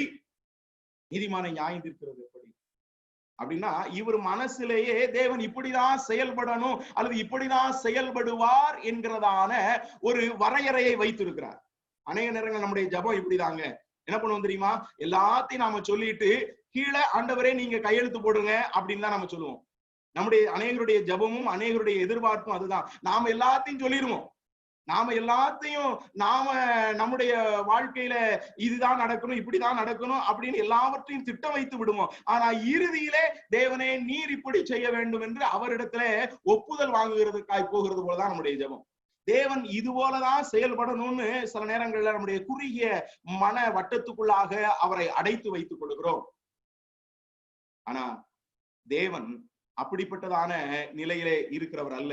எல்லா நேரங்களிலும் தேவன் நம்முடைய விருப்பத்தின்படியே போல அவர் செயல்படுகிறவர் அல்ல. தேவனுடைய பதில் ஒரு விதத்துல நாம எதிர்பார்க்கிறது போன்றதான ஒரு நிலையிலே எல்லா நேரத்திலும் என்ன செய்யாதுங்க இருக்காது என்கிறதை நாம் அறிய வேண்டும். ஆகவே இங்கே ஆபகுக்கு என்ன செய்கிறார் என்று சொன்னார், தேவன் பதில் அளிக்கும் வரைக்கும் நான் ஒரு காவலாளியை போல நான் உட்கார்ந்திருப்பேன் என்று சொல்லி அவர் ஒரு கோபுரத்திலே போய் உட்கார்ந்திருக்கிற ஒரு அனுபவத்தை தான் இந்த 2ஆம் அதிகாரத்தினுடைய 1ஆம் வாக்கியத்துல நான் பார்க்கும் பொழுது அவர் தேவனுடைய பதிலை ஏற்றுக்கொண்டாலும் அதாவது புரிந்து கொண்டாலும் அதை அவராலே அங்கீகரிக்க முடியல, அதை ஏற்றுக்கொள்ள முடியல. புரிந்து கொண்டார், ஆனா அதை அவரால டைஜஸ்ட் பண்ண முடியல. ஆகவே ஆண்டவரை எதுவரைக்கும் நீர் செய்வீர், எப்படி செய்வீர் என்று காத்திருக்கும்படியாக ஒரு கோபுரத்துல போய் என்ன செய்யறாருங்க, உட்கார்ந்துக்கிறார். அப்படி உட்கார்ந்து இருக்கும் பொழுது இந்த புத்தகத்தின் 5வது பகுதியாக 2ஆம் அதிகாரத்தின் 2 முதல் 20 வரையுள்ள வசனங்களிலே தேவன் ஆபகுக்குடைய கேள்விக்கு அவர் பதில் கொடுக்கின்றார். என்ன பதில் கொடுக்கிறார் தெரியுமா? அதான் 2ஆம் அதிகாரத்தில் 2 முதல் 4 வரையுள்ள வசனங்களை நீங்க படிச்சீங்க அப்படின்னா ஆண்டவர் அவன் பெருமையுள்ளவனாய் இருக்கிறான். அங்கே நான் வாசிக்கிறோம் 4ஆம் வசனத்துல, இதோ அகங்காரியா இருக்கிறானே, அவனுடைய ஆத்துமா அவனுக்குள் செம்மையானதல்ல, நான் அவனை தண்டிப்பேன். கல்தேயர்களை கொண்டு யூத ஜனங்களை நான் தண்டிப்பேன் என்றாலும் அவனும் செம்மையானவன் அல்ல, அவனுக்கும் நான் நியாய தீர்ப்பு வைத்திருக்கிறேன், அவனுக்கும் நான் தண்டனையை வைத்திருக்கிறேன் என்று கர்த்தர் சொல்லுகிறதை நான் பார்க்க முடியும். காரணம் என்ன? 1ஆம் அத்தியாயத்தினுடைய 11ஆம் வசனத்திலே கூட ஆண்டவர் சொல்கிறார், அப்பொழுது அவனுடைய மனம் மாற அவன் தன் பலன் தன் தேவனாலே உண்டானது என்று சொல்லி மிஞ்சி போய் குற்றவாளியாவான், அவனிடத்திலும் குற்றம் உண்டு, ஆகவே அவனுடைய குற்றத்திற்கு தக்கதான நிலையிலே அவனுக்கும் நான் ஆக்கினை செய்வேன் என்கிறதா தேவன் அங்கே சொல்லுகிறார். தேவனுடைய பதில் அதான் நாம் இங்கே பார்க்கிறோம். அவனுடைய 2வது கேள்விக்கு அவன் துன்மார்க்கனா இருக்கிறான்டா, அவனுக்கும் அகங்காரியா இருக்கிற அவனுக்கும் நான் பதில் செய்கிறவராக இருக்கிறேன் என்று கர்த்தர் அங்கே சொல்லுகிறார். மட்டுமல்ல, அந்த நிலையிலே 6வதாக இந்த ஜனங்களுக்கு தேவன் எந்த விதத்திலே அவர் இந்த கல்தேயர்களை தண்டிக்க போகிறார் அல்லது எந்த விதத்திலே அவர்களுக்குரியதான ஆக்கினை இருக்கும் என்கிறதை அதனுடைய 5 முதல் 19 அல்லது 20 வரையிலான வாக்கியங்களிலே ஆண்டவர் சொல்லுகிறதை நான் பார்க்க முடியும். அதான் 6வதாக இவர்களுக்கு எதிராக தேவன் சொல்லக்கூடிய 5 விதமான ஐயோ என்கிறதான வார்த்தைகளை நாம் இங்கே பார்க்க முடியும். அவர்களை பற்றி சொல்லும் பொழுது ஒரு வார்த்தை இங்கே சொல்லுகிறார், அவன் அகங்காரியா இருக்கிறானே. அப்படின்னா அதனுடைய அர்த்தம் என்ன? அவன் பெருமையுள்ளவனாக இருக்கிறானே, பெருமைக்காரனாகி அவனுக்கு இந்த பலன் என்னாலே வந்தது என்று அவன் தன்னிலைத்தானே அவன் பலனுள்ளவனாக அவன் இருக்கிறான். ஆகவே அவனுடைய பெருமைக்கு விரோதமாக ஐயோ என்கிற நிலையிலே 5 விதமான காரியங்களை தேவன் அவனுக்கு எதிராக அல்லது கல்தேயர்களுக்கு எதிராக சொல்லுகிற அனுபவத்தை நான் பார்க்க முடியும். என்ன தெரியுமா? அந்த 5 விதமான காரியங்களை நீங்க படிப்பீங்க அப்படின்னா 6 முதல் 8 வரையிலான வசனங்களிலே ஆண்டவர் அவனுடைய பேராசைக்கு ஐயோ என்று சொல்லுகின்றார். அவனுடைய பேராசைக்கு ஐயோ. 2வதாக அதனுடைய 9 முதல் 11 வரையுள்ள வசனங்களிலே அவனுடைய நேர்மையற்ற தன்மைக்கு ஐயோ என்று சொல்லுகின்றார். 3வதாக 2ஆம் அதிகாரத்தின் 12 முதல் 14 வரையுள்ள வசனங்களிலே அவனுடைய வன்முறைக்கு ஐயோ என்று சொல்லுகின்றார். 4வதாக 15 முதல் 17 வரையிலான வசனங்களிலே அவனுடைய வக்ரக புத்திக்கு அல்லது அவனுடைய சிற்றின்ப பழக்கத்திற்கு ஐயோ என்று சொல்லுகின்றார். 5வதாக 18 முதல் 19 வரையுள்ள வசனங்களிலே அவனுடைய விக்கிரக ஆராதனைக்கு ஐயோ என்று சொல்லுகிறதை ஒரு விதத்திலே அவனுடைய வாழ்க்கையில் உள்ளதான 5 விதமான பாவத்தின் தன்மைகளுக்கு எதிராக தேவன் ஐயோ என்று சொல்லுகிறதை நீங்கள் அங்கே பார்க்க முடியும். அவன் அகங்காரியா இருக்கிறானே. ஒரு விதத்துல நான் இந்த பகுதியை வேறொரு கோணத்திலே உங்களுக்கு நான் சொல்ல விரும்புகிறேன். அகங்காரம் என்றால் பெருமை.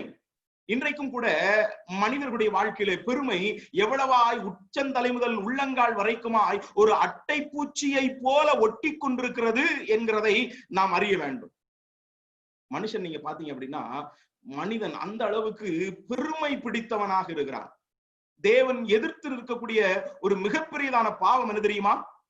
நான் இப்ப சொல்லும் பொழுதே உங்களுடைய வாய் முணுமுணுக்கும். தேவன் பெருமை உள்ளவர்களுக்கு என்ன செய்யறாருங்க? எதிர்த்து நிற்கிறார்.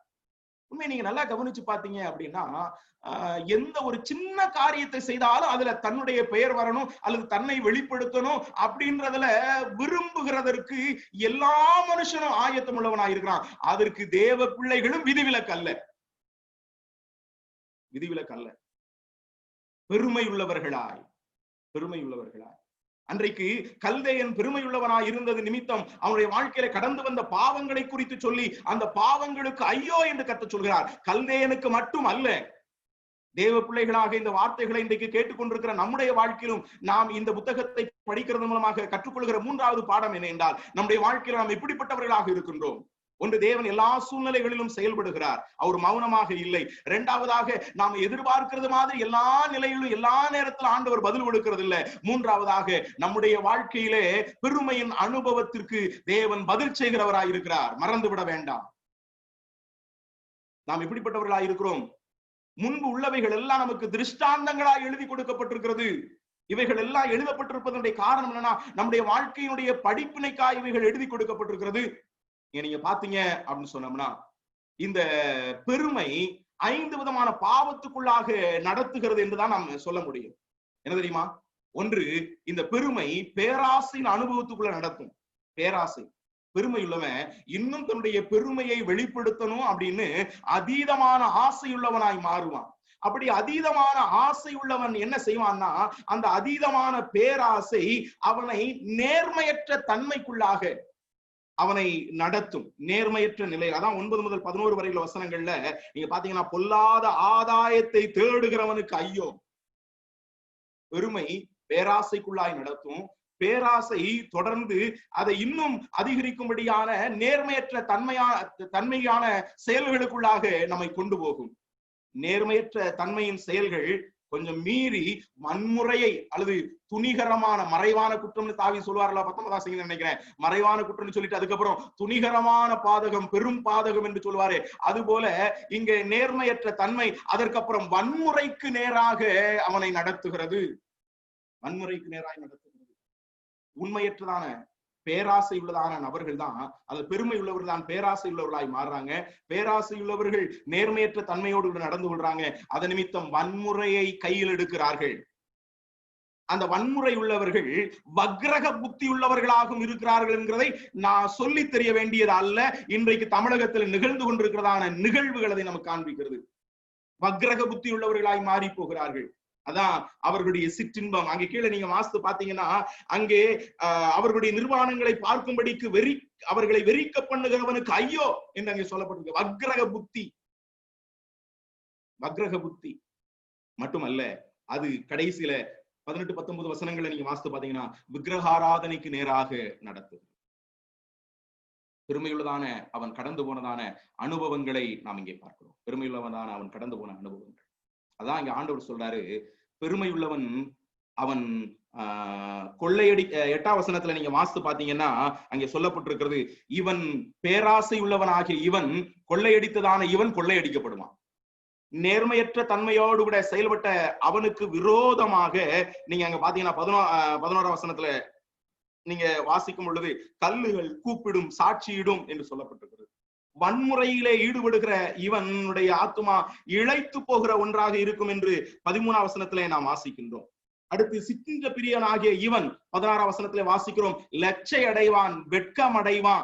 வக்ரக புத்தியுள்ள இவன் வெட்கப்பட்டு போவான் அப்படின்றத அங்கே நாம் வாசிக்க முடியும். சிற்றின்ப அதாவது விக்கிரக ஆராதனைக்காரனாகிய இவன் 18ஆம் வசனத்தில் வாசிக்கிறோம், உதவியற்ற நிலைக்குள்ள போவான். இதுதான் கல்தையனை பொறுத்த மட்டிலே அங்கே தேவன் சொல்கிறதான தண்டனை என்கிற நிலையிலே. இது நமக்கு கற்றுக் கொடுக்கக்கூடிய பாடம் என்ன என்று சொன்னார், நம்முடைய வாழ்க்கையில நாம் அகந்தை உள்ளவர்களா இருப்போம்னா அது எந்த அளவுக்கு நம்ம இழிநிலைக்குள்ளாக ஒன்றின் பின் ஒன்றாய் கொண்டு போகிறது என்பதை நாம் அறிய வேண்டும். ஒன்றின் பின் ஒன்றாய் கொண்டு போகிறது. ஆகவே இறுதியாக அங்கே 20ஆம் வாக்கியத்திலே தேவன் எல்லா அகில உலகத்திற்கும் ஆண்டவர் என்று சொல்லி அங்கே முடிக்கிறதை நான் பார்க்கிறோம். கர்த்தரோ என்றால் தமது பரிசுத்த ஆலயத்தில் இருக்கிறார், பூமி எல்லாம் அவருக்கு முன்பாக மௌனமாயிருக்க கடவுது என்று சொல்லுகிறதை நான் பார்க்கிறோம். என்னுடைய நேரம் கடந்து போய்விட்டது என்று நான் நினைக்கின்றேன். ஆனால் நான் சுருக்கமாய் சொல்லி நான் முடிக்க விரும்புகிறேன். ஆகவே 6வதாக நாம் வாசிக்கும் பொழுது இந்த பெருமையுள்ளவர்களுக்கு எதிராக ஐயோ என்கிறதான நிலையிலே இந்த தீர்க்கதரிசி சொல்லி முடிக்கின்றார். 7வதாக 3ஆம் அத்தியாயத்துக்குள்ளாக நாம் கடந்து போவோம் என்று சொன்னால் ஆபூகுக்குடைய ஜபமும் துதிப்பாடலும் அதனுடைய 1 முதல் 19 வரை உள்ளதான வசனங்களிலே இருக்கிறது. இந்த பகுதியை சுருக்கமாய் சொல்லி என்னுடைய வார்த்தைகளுக்கு நான் முற்றுப்புள்ளி வைக்க வேண்டும் என்று விரும்புகிறேன். ஆபூகுக்குடைய ஜபமும் துதிப்பாடலும். நான் ஏற்கனவே சொன்னேன், இந்த புத்தகம் 3 அத்தியாயங்களை உடையதா இருக்கிறது. முதல் 2 அத்தியாயங்கள் அங்கே ஆபூகுக்குடைய கேள்வியும் தேவனுடைய பதிலும். ஒரு விதத்துல சொல்லணும்னா முதல் அத்தியாயத்திலே ஆபூகு 2 கேள்விகளை கேட்கிறார், அதுல இடையிலே தேவன் பதில் சொல்கிறார். 2ஆம் அத்தியாயத்திலே தேவனுடைய பதிலை நான் பார்க்கிறோம். 3ஆம் அத்தியாயம் ஆபூகு அதற்கு ஆண்டவருக்கு நன்றி சொல்லி துதிப்பாடலோடு கூட ஒரு ஜப விண்ணப்பத்தோடு கூட அவர் முடிக்கிறதை நான் பார்க்க முடியும். இந்த 3ஆம் அதிகாரத்தை நாம் சிந்திக்கும் பொழுது அதனுடைய பகுதியை 3 பகுதிகளாக நாம் படிக்க முடியும். அதனுடைய 1 முதல் 2 வரையுள்ள வசனங்களிலே ஆபூகுக்கின் ஜபத்தை நாம் பார்க்கிறோம். ஆபூகுக்கின் ஜபம். 2வதாக 3ஆம் அதிகாரத்தின் 3 முதல் 15 வரையுள்ளதான வசனங்களிலே ஆபூகுக்கின் நம்பிக்கை. ஆபூகுக்கின் நம்பிக்கை என்ன? ஆபூகுக்கின் நம்பிக்கை அதன் 3 முதல் 7 வரையுள்ள வசனங்களிலே தேவனுடைய வல்லமையின் மீது ஆபூகுக் நம்பிக்கை உள்ளவராயிருக்கிறார். 2வதாக 3ஆம் அதிகாரத்தின் 8 முதல் 15 வரையிலான வசனங்களிலே தேவனுடைய கிரியைகளின் மீது ஆபூகுக் நம்பிக்கை உள்ளவராயிருக்கிறார். 1 தேவனுடைய வல்லமையின் மீது அவர் நம்பிக்கை உள்ளவராயிருக்கிறார். 2வது தேவனுடைய கிரியின் மீது அவர் நம்பிக்கை உள்ளவராக இருக்கிறார். 3வதாக 16 முதல் 19 வரையுள்ள வசனங்களிலே ஆபூகுக்கின் விசுவாசம் என்கிறதை நான் பார்க்கிறோம். அந்த விசுவாசத்தின் நிலையில தான் அவர் பாடி துதிக்கிறார். அத்திமரம் துளிர்விடாமல் போனாலும், திராட்சை செடிகள் பலமுண்டாகாமற் போனாலும், ஒலிவு மரத்தில் பலனற்று போனாலும், வயல்கள் தானியத்தை விளைவியாமற் போனாலும், கிடையில் ஆட்டு மந்தைகள் முதலற்று போனாலும், தொழுவத்திலே மாடுகள் இல்லாமற் போனாலும், நான் கர்த்தருக்குள் மகிழ்ச்சியாயிருப்பேன், என் தேவனுக்குள் நான் களி கூறுவேன் என்று சொல்லி அவர் பாடி முடிக்கிறதை. ஆகவே 4வதாக இந்த புத்தகத்திலே நாம் கற்றுக்கொள்ளக்கூடியதான காரியம் என்ன என்று சொன்னால், எந்த சூழ்நிலையிலே நாம் கடந்து போனாலும் தேவனுடைய கரங்களிலே நாம் ஒப்பு கொடுக்கும் பொழுது நிச்சயமாகவே தேவன் தம்முடைய பிள்ளைகளுக்கு நன்மைக்கு எதுவாய் செய்வார். உலகத்தின் சூழ்நிலை எதுவாய் இருக்கலாமே, அத்திமரம் துளிர்விடாமல் போகலாம், திராட்சை செடியிலே பழம் இல்லாமல் போகலாம், ஒலிவு மரத்திலே பலனற்று போகலாம், எதுவுமே இல்லாத ஒரு நிலைக்குள்ள போகலாம். ஒருவேளை இன்றைக்கும் அப்படிப்பட்ட ஒரு அனுபவத்துக்குள்ளதான் நம்ம கடந்து போகிறோம். ஆனால் அந்த வெறுமையின் அனுபவத்துக்குள்ளாக நாம் கடந்து போனாலும் தேவன் தம்முடைய பிள்ளைகளுக்கு எல்லாவற்றையும் நன்மைக்கு ஏதுவாய் செய்கிறார் என்பதை இந்த புத்தகம் நம்ம கற்றுக்கொள்ளும். 4 காரியங்களை இந்த புத்தகத்திலிருந்து நான் படித்தோம். 1, தேவன் கிரியை செய்கிறார், எந்த சூழ்நிலையும் தேவன் கிரியை செய்கிறார். 2வதாக நாம எதிர்பார்க்கிறது போல எல்லா நேரங்களிலும் தேவன் நமக்கு பதில் கொடுக்கிறது அல்ல, அவர் நம்முடைய சித்தத்தின்படி சகலவற்றையும் செய்கிறார். ஆனால் அதை காத்திருந்து நாம அதை புரிந்து கொள்ளணும். 3வதாக பெருமையுள்ளவர்களுக்கு தேவன் எதிர்த்து நிற்கிறார், அதற்குரிய நிலையிலே ஐயோ என்கிறதை பார்க்கிறோம். 4வதாக தேவ சித்தத்துக்கு நம்மை முழுமையாய் அர்ப்பணிப்போம் என்றார். குழப்பத்தின் நடுவிலிருந்து குதூகலமான அனுபவத்திற்கு நேராக தேவன் நம்மை கொண்டு வருவார். எல்லாவற்றையும் தேவன் நம்முடைய பிள்ளைகளுக்கு நன்மைக்கு எதுவாகவே செய்வார். என்னுடைய வாழ்க்கையிலும் தேவன் அதே விதத்தில் அவர் செய்ய வல்லமை உள்ளவர். அதை நாம் புரிந்து கொண்டு முன்னேற ஆண்டவர் நமக்கு உதவி செய்வாராக. இந்த புத்தகத்தை இன்னொரு கோணத்தில் நாம் படிக்கணும் அப்படின்னா, முதல் அத்தியாயத்திலே ஆபூகு தன்னை சுற்றியுள்ளதான நிலையில அவர் பார்க்கிறார். அங்க நீங்க பாத்தீங்கன்னா முதல் அதிகாரத்திலே சொல்லுகிறது, ஆண்டவரே இந்த கொடுமையை என்னை பார்க்க பண்ணுகிறது என்ன, இப்படிப்பட்டதான தீவினை என்னை பார்க்க பண்ணுகிறது என்று அங்கே தரைமட்டத்திலே தன்னுடைய காரியங்களை அவர் பார்க்கிறார். அவ்விதமாய் தரைமட்டத்திலே உள்ளதான நிலையிலே அவர் காரியங்களை பார்க்கும் பொழுது அவர் குழப்பம் உள்ளவராயிருக்கிறார். ஆனா 2ஆம் அதிகாரத்தின் 1ஆம் வசனத்துக்குள்ள நாம வரும் பொழுது நாம் என்ன வாசிக்கிறோம் தெரியுமா?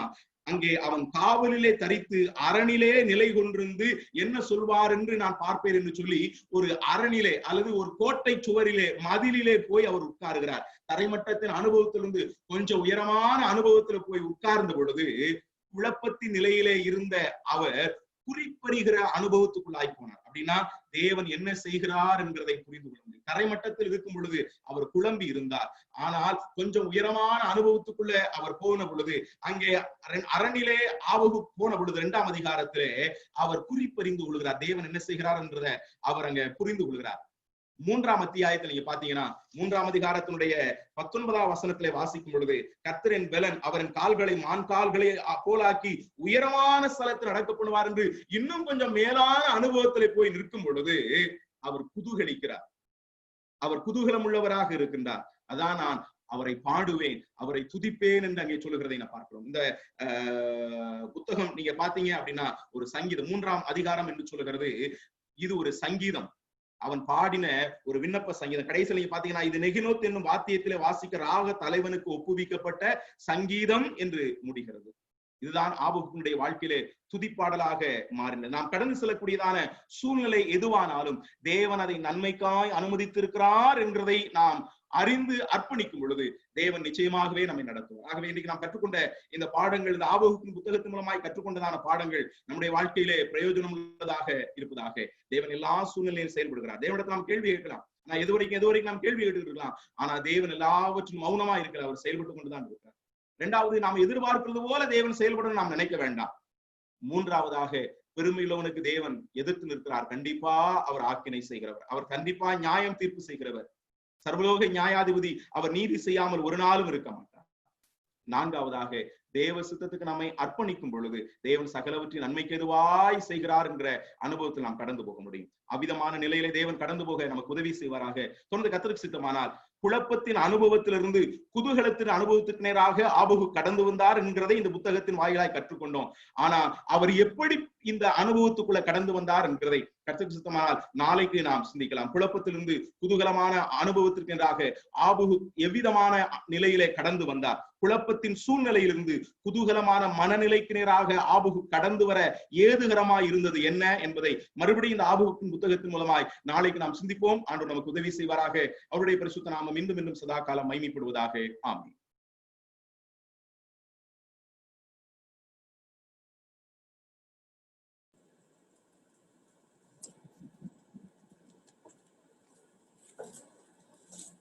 Praise be to God. Thank you, dear brother Vivek Anand from Madurai, for enabling us to know various things from the book of Habakkuk. These minor prophets are also quite important in our lives to understand the various real-time problems that we experience in our day-to-day life. The first thing when we see is the wickedness that is surrounding Prophet Habakkuk. When he sees the wickedness, like in Psalm 73, we understand that the psalmist questions God. The people are quite in a happy, those who are doing wicked, they are quite happy. And similarly, Habakkuk is questioning God in various situations. And that is what we see here, Prophet Habakkuk's interaction with the Almighty God. And God gives a good reply, of course, with wisdom, God's wisdom. And we understand all that we ask may not happen, but it is according to the will of God. According to the will of God, everything happens. So nothing happens without the will of God. And of course, we know God resisted the proud, and that is very important to be noted in our lives, whoever it may be, whether me or you or any other dear brother. We have to bring it to their notice in a very considerable and soft answer, so that they may understand what is the reason or God doesn't like being proud. And God's plan for everything is finally wonderful. That is what we read in the 3rd chapter. And and Habakkuk's answer to that is also in that same way. In the last few verses, we understand if everything goes wrong, if there's nothing, everything's barren and nothing we can get, yet I will praise God. I will give glory to God.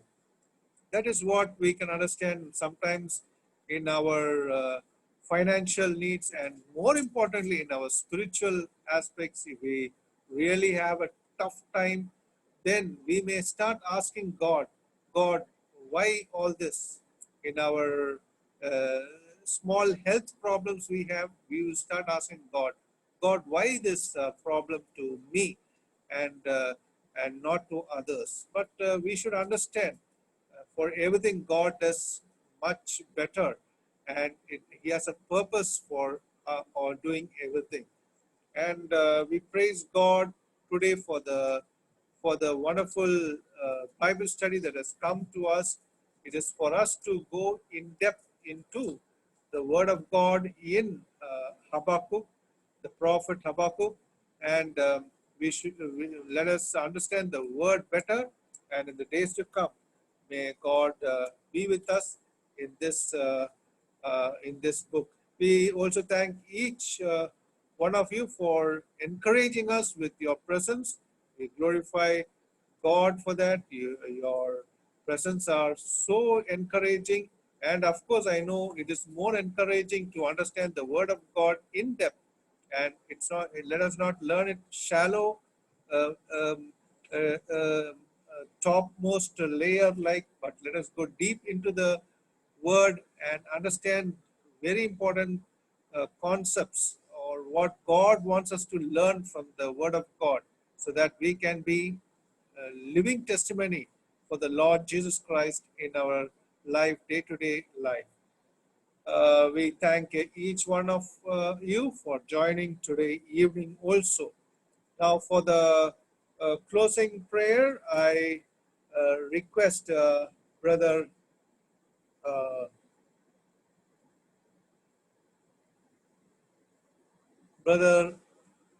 from Chennai, Brother Solomon from Porur Christian Assembly, to please close in with a word of prayer. We transfer the time for the prayer to Brother Solomon. Over to Brother Solomon from Chennai.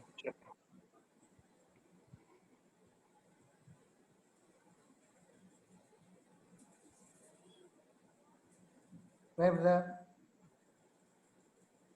Brother, pray பண்ணலாமா? Hello. Yes, brother, we can hear you. Okay. Praise the Lord. கிருபையில் ஐஸ்வரமுள்ள நல்ல தகப்பனே, இந்த மாலை வேளைக்காக நன்றியோடு துதிக்கிறோம், சோஸ்திரிக்கிறோம் கர்த்தாவே. இந்த ஆசீர்வதிக்கப்பட்ட வேளையை இந்த நாளிலும் இந்த ஜூம் மூலமாய் கூட்டி வந்த எங்களுக்கு நீர் போதுமான வழி நடத்துதலை, ஆறுதலை, நீர் எப்படிப்பட்டவராய் இருக்கிறீர் என்பதை உம்முடைய தாசனாகிய விவேக் மூலமாக ஆபூக் புஸ்தகத்திலிருந்து கேட்ட நல்ல ஆலோசனைகளுக்காக நன்றியோடு துதிக்கிறோம், சோஸ்திரிக்கிறோம் கர்த்தாவே. உலகம் திகைத்துக் கொண்டிருக்கிறது, கலங்குகிறது.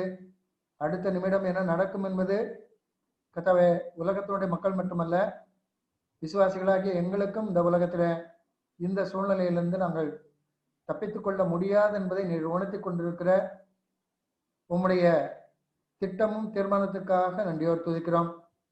ஆனாலும் எங்களுக்கு ஒரு அடைக்கல பட்டணம் உண்டு என்பதை கர்த்தாவே ஆபுக்கு மூலமாய் நாங்கள் அறிந்து கொண்டோம். கர்த்தாவே ஆபுக்கு வாழ்ந்த காலத்துல யூத ஜனங்கள் என்ன நிலைமையில இருந்தார்கள், அவளை குறித்தான விண்ணப்பம் தேவனுடைய சமூகத்திலே ஆபுக்குனுடைய விண்ணப்பம் எப்படிப்பட்டதா இருந்தது என்பதை நாங்கள் கேட்டோம். ஆனாலும் நீர் அதற்கு பதிலளித்த தேவனாய் உங்களுடைய திட்டத்துக்கும் தீர்மானத்துக்கும் யாரும் அங்கே குறுக்க வர முடியாது என்பதை நீர் வெளிப்படுத்தினீர். கர்த்தாவே கல்தேயர் மூலமாய் நீர் உணர்த்துகிற தேவனாய், பாபிலேயர் மூலமாய் அந்த ஜனங்களை உணர்த்துகிற தேவனாய் நீர் வைத்திருக்கிற உங்கள் திட்டத்தை ஆபுக்கு வெளிப்படுத்தினீர் என்பதை பார்க்கிறோம். கர்த்தாவே இந்த காரியங்களை கேட்ட பொழுது அவன் உண்மை துதித்தான், சோசரித்தான் என்று பார்க்கிறோம். கர்த்தாவே ஒரு கலங்கின இருதயமுள்ள அந்த நிலைமையை தேவன் ஒரு சந்தோஷமான நிலைமைக்கு மாற்றுகிறவராய் அந்த ஆபத் துதிக்கிற காட்சியை நாங்கள் கடைசி வசனங்களில் பார்க்கிறோம். கர்த்தாவே அப்படிப்பட்ட தேவனை தான் நாங்களும் அறிந்திருக்கிறோம். கர்த்தாவே அப்படியானால் நாங்கள் எப்படிப்பட்ட சூழ்நிலையிலும் உம்மோடு கூட உம்மோட கர்த்தாவை நாங்கள் நெருக்கமாய் எங்கள் தேவன் என்ன செய்ய காத்து கொண்டிருக்கிறார் என்பதை நாங்களும் சற்றேனும் அறிந்து கொள்ள நீர் உதவி செய்திருக்கிற தயவுக்காக நன்றி வைத்திருக்கிறோம். கர்த்தாவே, உம்முடைய வசனம் எங்களை தேற்றுகிறது, உம்முடைய ஆறுதல் எங்களை பலப்படுத்துகிறது, உம்முடைய வழிநடத்தல் எங்களை ஒவ்வொரு நாளும் உம்முடைய வசனத்துக்குள் கூட்டி சேர்க்கிற அந்த வெளிச்சத்துக்காக நன்றி வைத்திருக்கிறோம். இந்த மாலை வேளையில கூட கர்த்தாவே, பல பாகங்களிலிருந்து இணைப்பில வந்த ஒவ்வொரு கர்த்தருடைய ஊழியக்காரர்களையும் மூப்பர்களையும் உதவிக்காரர்களையும் குடும்பங்களையும் ஒரு கருத்தில் வைத்தாவே ஆண்டு கொள்ளும். விசேஷமா பேசின தாசனை பலப்படுத்தினேன். நாளையும் அவர் கொடுக்க போகிற அடுத்த பொருள் அடக்கத்துக்காக காத்திருக்கிறோம். சோனை கத்தாவே, நீர் பலப்படுத்தி கொண்டு வாருங்க தாவே. இன்னும் என்ன சொல்ல காத்திருக்கிறேன்னு சொல்லு மரியன் கேட்கிறேன் என்ற நிலைமையில நாங்களும் காத்திருக்க உதவி செய்யும்படி கெஞ்சிக்கிறோம். பேசுகிற தாசனை பலப்படுத்தும், அவருடைய குடும்பத்தை பலப்படுத்தும், அவர் செய்கிற ஊழியங்களை பலப்படுத்துங்க தாவே. அது மட்டுமல்ல, இந்த ஜூம் மூலமாய் இணைத்த கோடம்பாக்கம் அசம்பிளிக்காக சந்தோஷ் ஜான்சனுக்காக நன்றி எடுத்திருக்கிறோம். கத்தாவே, அவரையும் அவருடைய குடும்பத்தையும் அந்த சபையும் ஆசீர்வதித்து பலப்படுத்துங்க தாவே. இதை பல நிலைமையில கேட்டுக்கொண்டிருந்த ஒவ்வொரு குடும்பத்தையும் ஒரு கருத்து தாவே.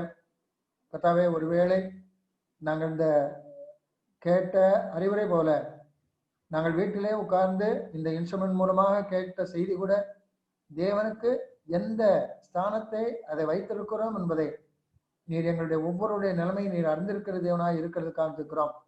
கர்த்தாவே, நாங்கள் எங்கே எந்த சூழ்நிலை இருந்தாலும் நீர் கண்ணோக்கி பார்க்கிறவர். எனவே கர்த்தருக்கு கொடுக்க வேண்டிய கனத்தையும் மகிமையும் நாங்கள் கொடுத்து கர்த்தாவே, அவரை நாங்கள் மகிமைப்படுத்த அவர் எங்களுக்கு கொடுக்கப்பட்டிருக்கிற அந்த உன்னதமான நிலைமையோடு கூட அவரை வாழ்த்த வணங்க எங்களுக்கு உதவி செய்யுங்க தாவே. இந்த நேரத்தை உங்களுடைய கருத்துல ஆரம்பம் முதல் கடைசி மட்டும் உங்களுடைய கருத்துல வைத்தோம். நேர ஆண்டு கொண்டே தொடர்ந்து நாளையும் உமக்கு சித்தமானால் நடக்கப்படுற கூட்டங்களை ஆசிரியத்தாவே. இதுபோல ஜூம்ல பல பாகங்களிலிருந்து பல சபைகளிலிருந்து ஏறெடுக்கப்படுகிற ஒவ்வொரு இணைப்பையும் உங்களுடைய கருத்தை வைக்கத்தாவே.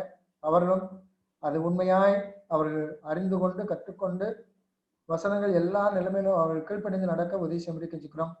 எல்லாவற்றையும் ஆண்டு கொள்வதும் எங்களுடைய சென்னையும் தமிழ்நாட்டையும் எங்களுடைய தேசத்தையும் எங்களுடைய தேசத்தினுடைய நிலைமையும் எங்களை சுற்றி நடக்கிற எல்லா காரியங்களிலும் உங்களுடைய கருத்தில் வைக்கத்தாவே. உண்மை தவிர கத்தாவே, எங்களுக்கு வேற தேவன் இல்லை என்பதை நாங்கள் அறிக்கையிடுகிறோம்.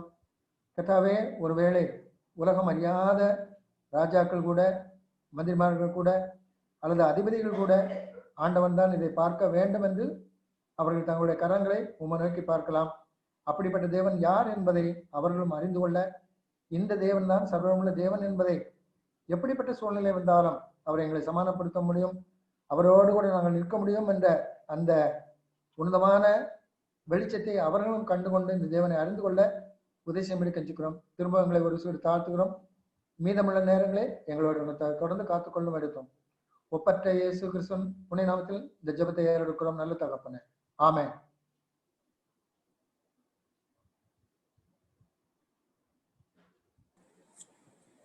Thank you, Brother Solomon from Poor Christian Assembly, Chennai. May God use you more in the days to come. Now, tomorrow also in the evening, we have with us Brother Vivekanand from Madurai. And may God willing, each one of us be able to join the meeting. Till then, we are signing off from here and we give all glory to God. Thank you.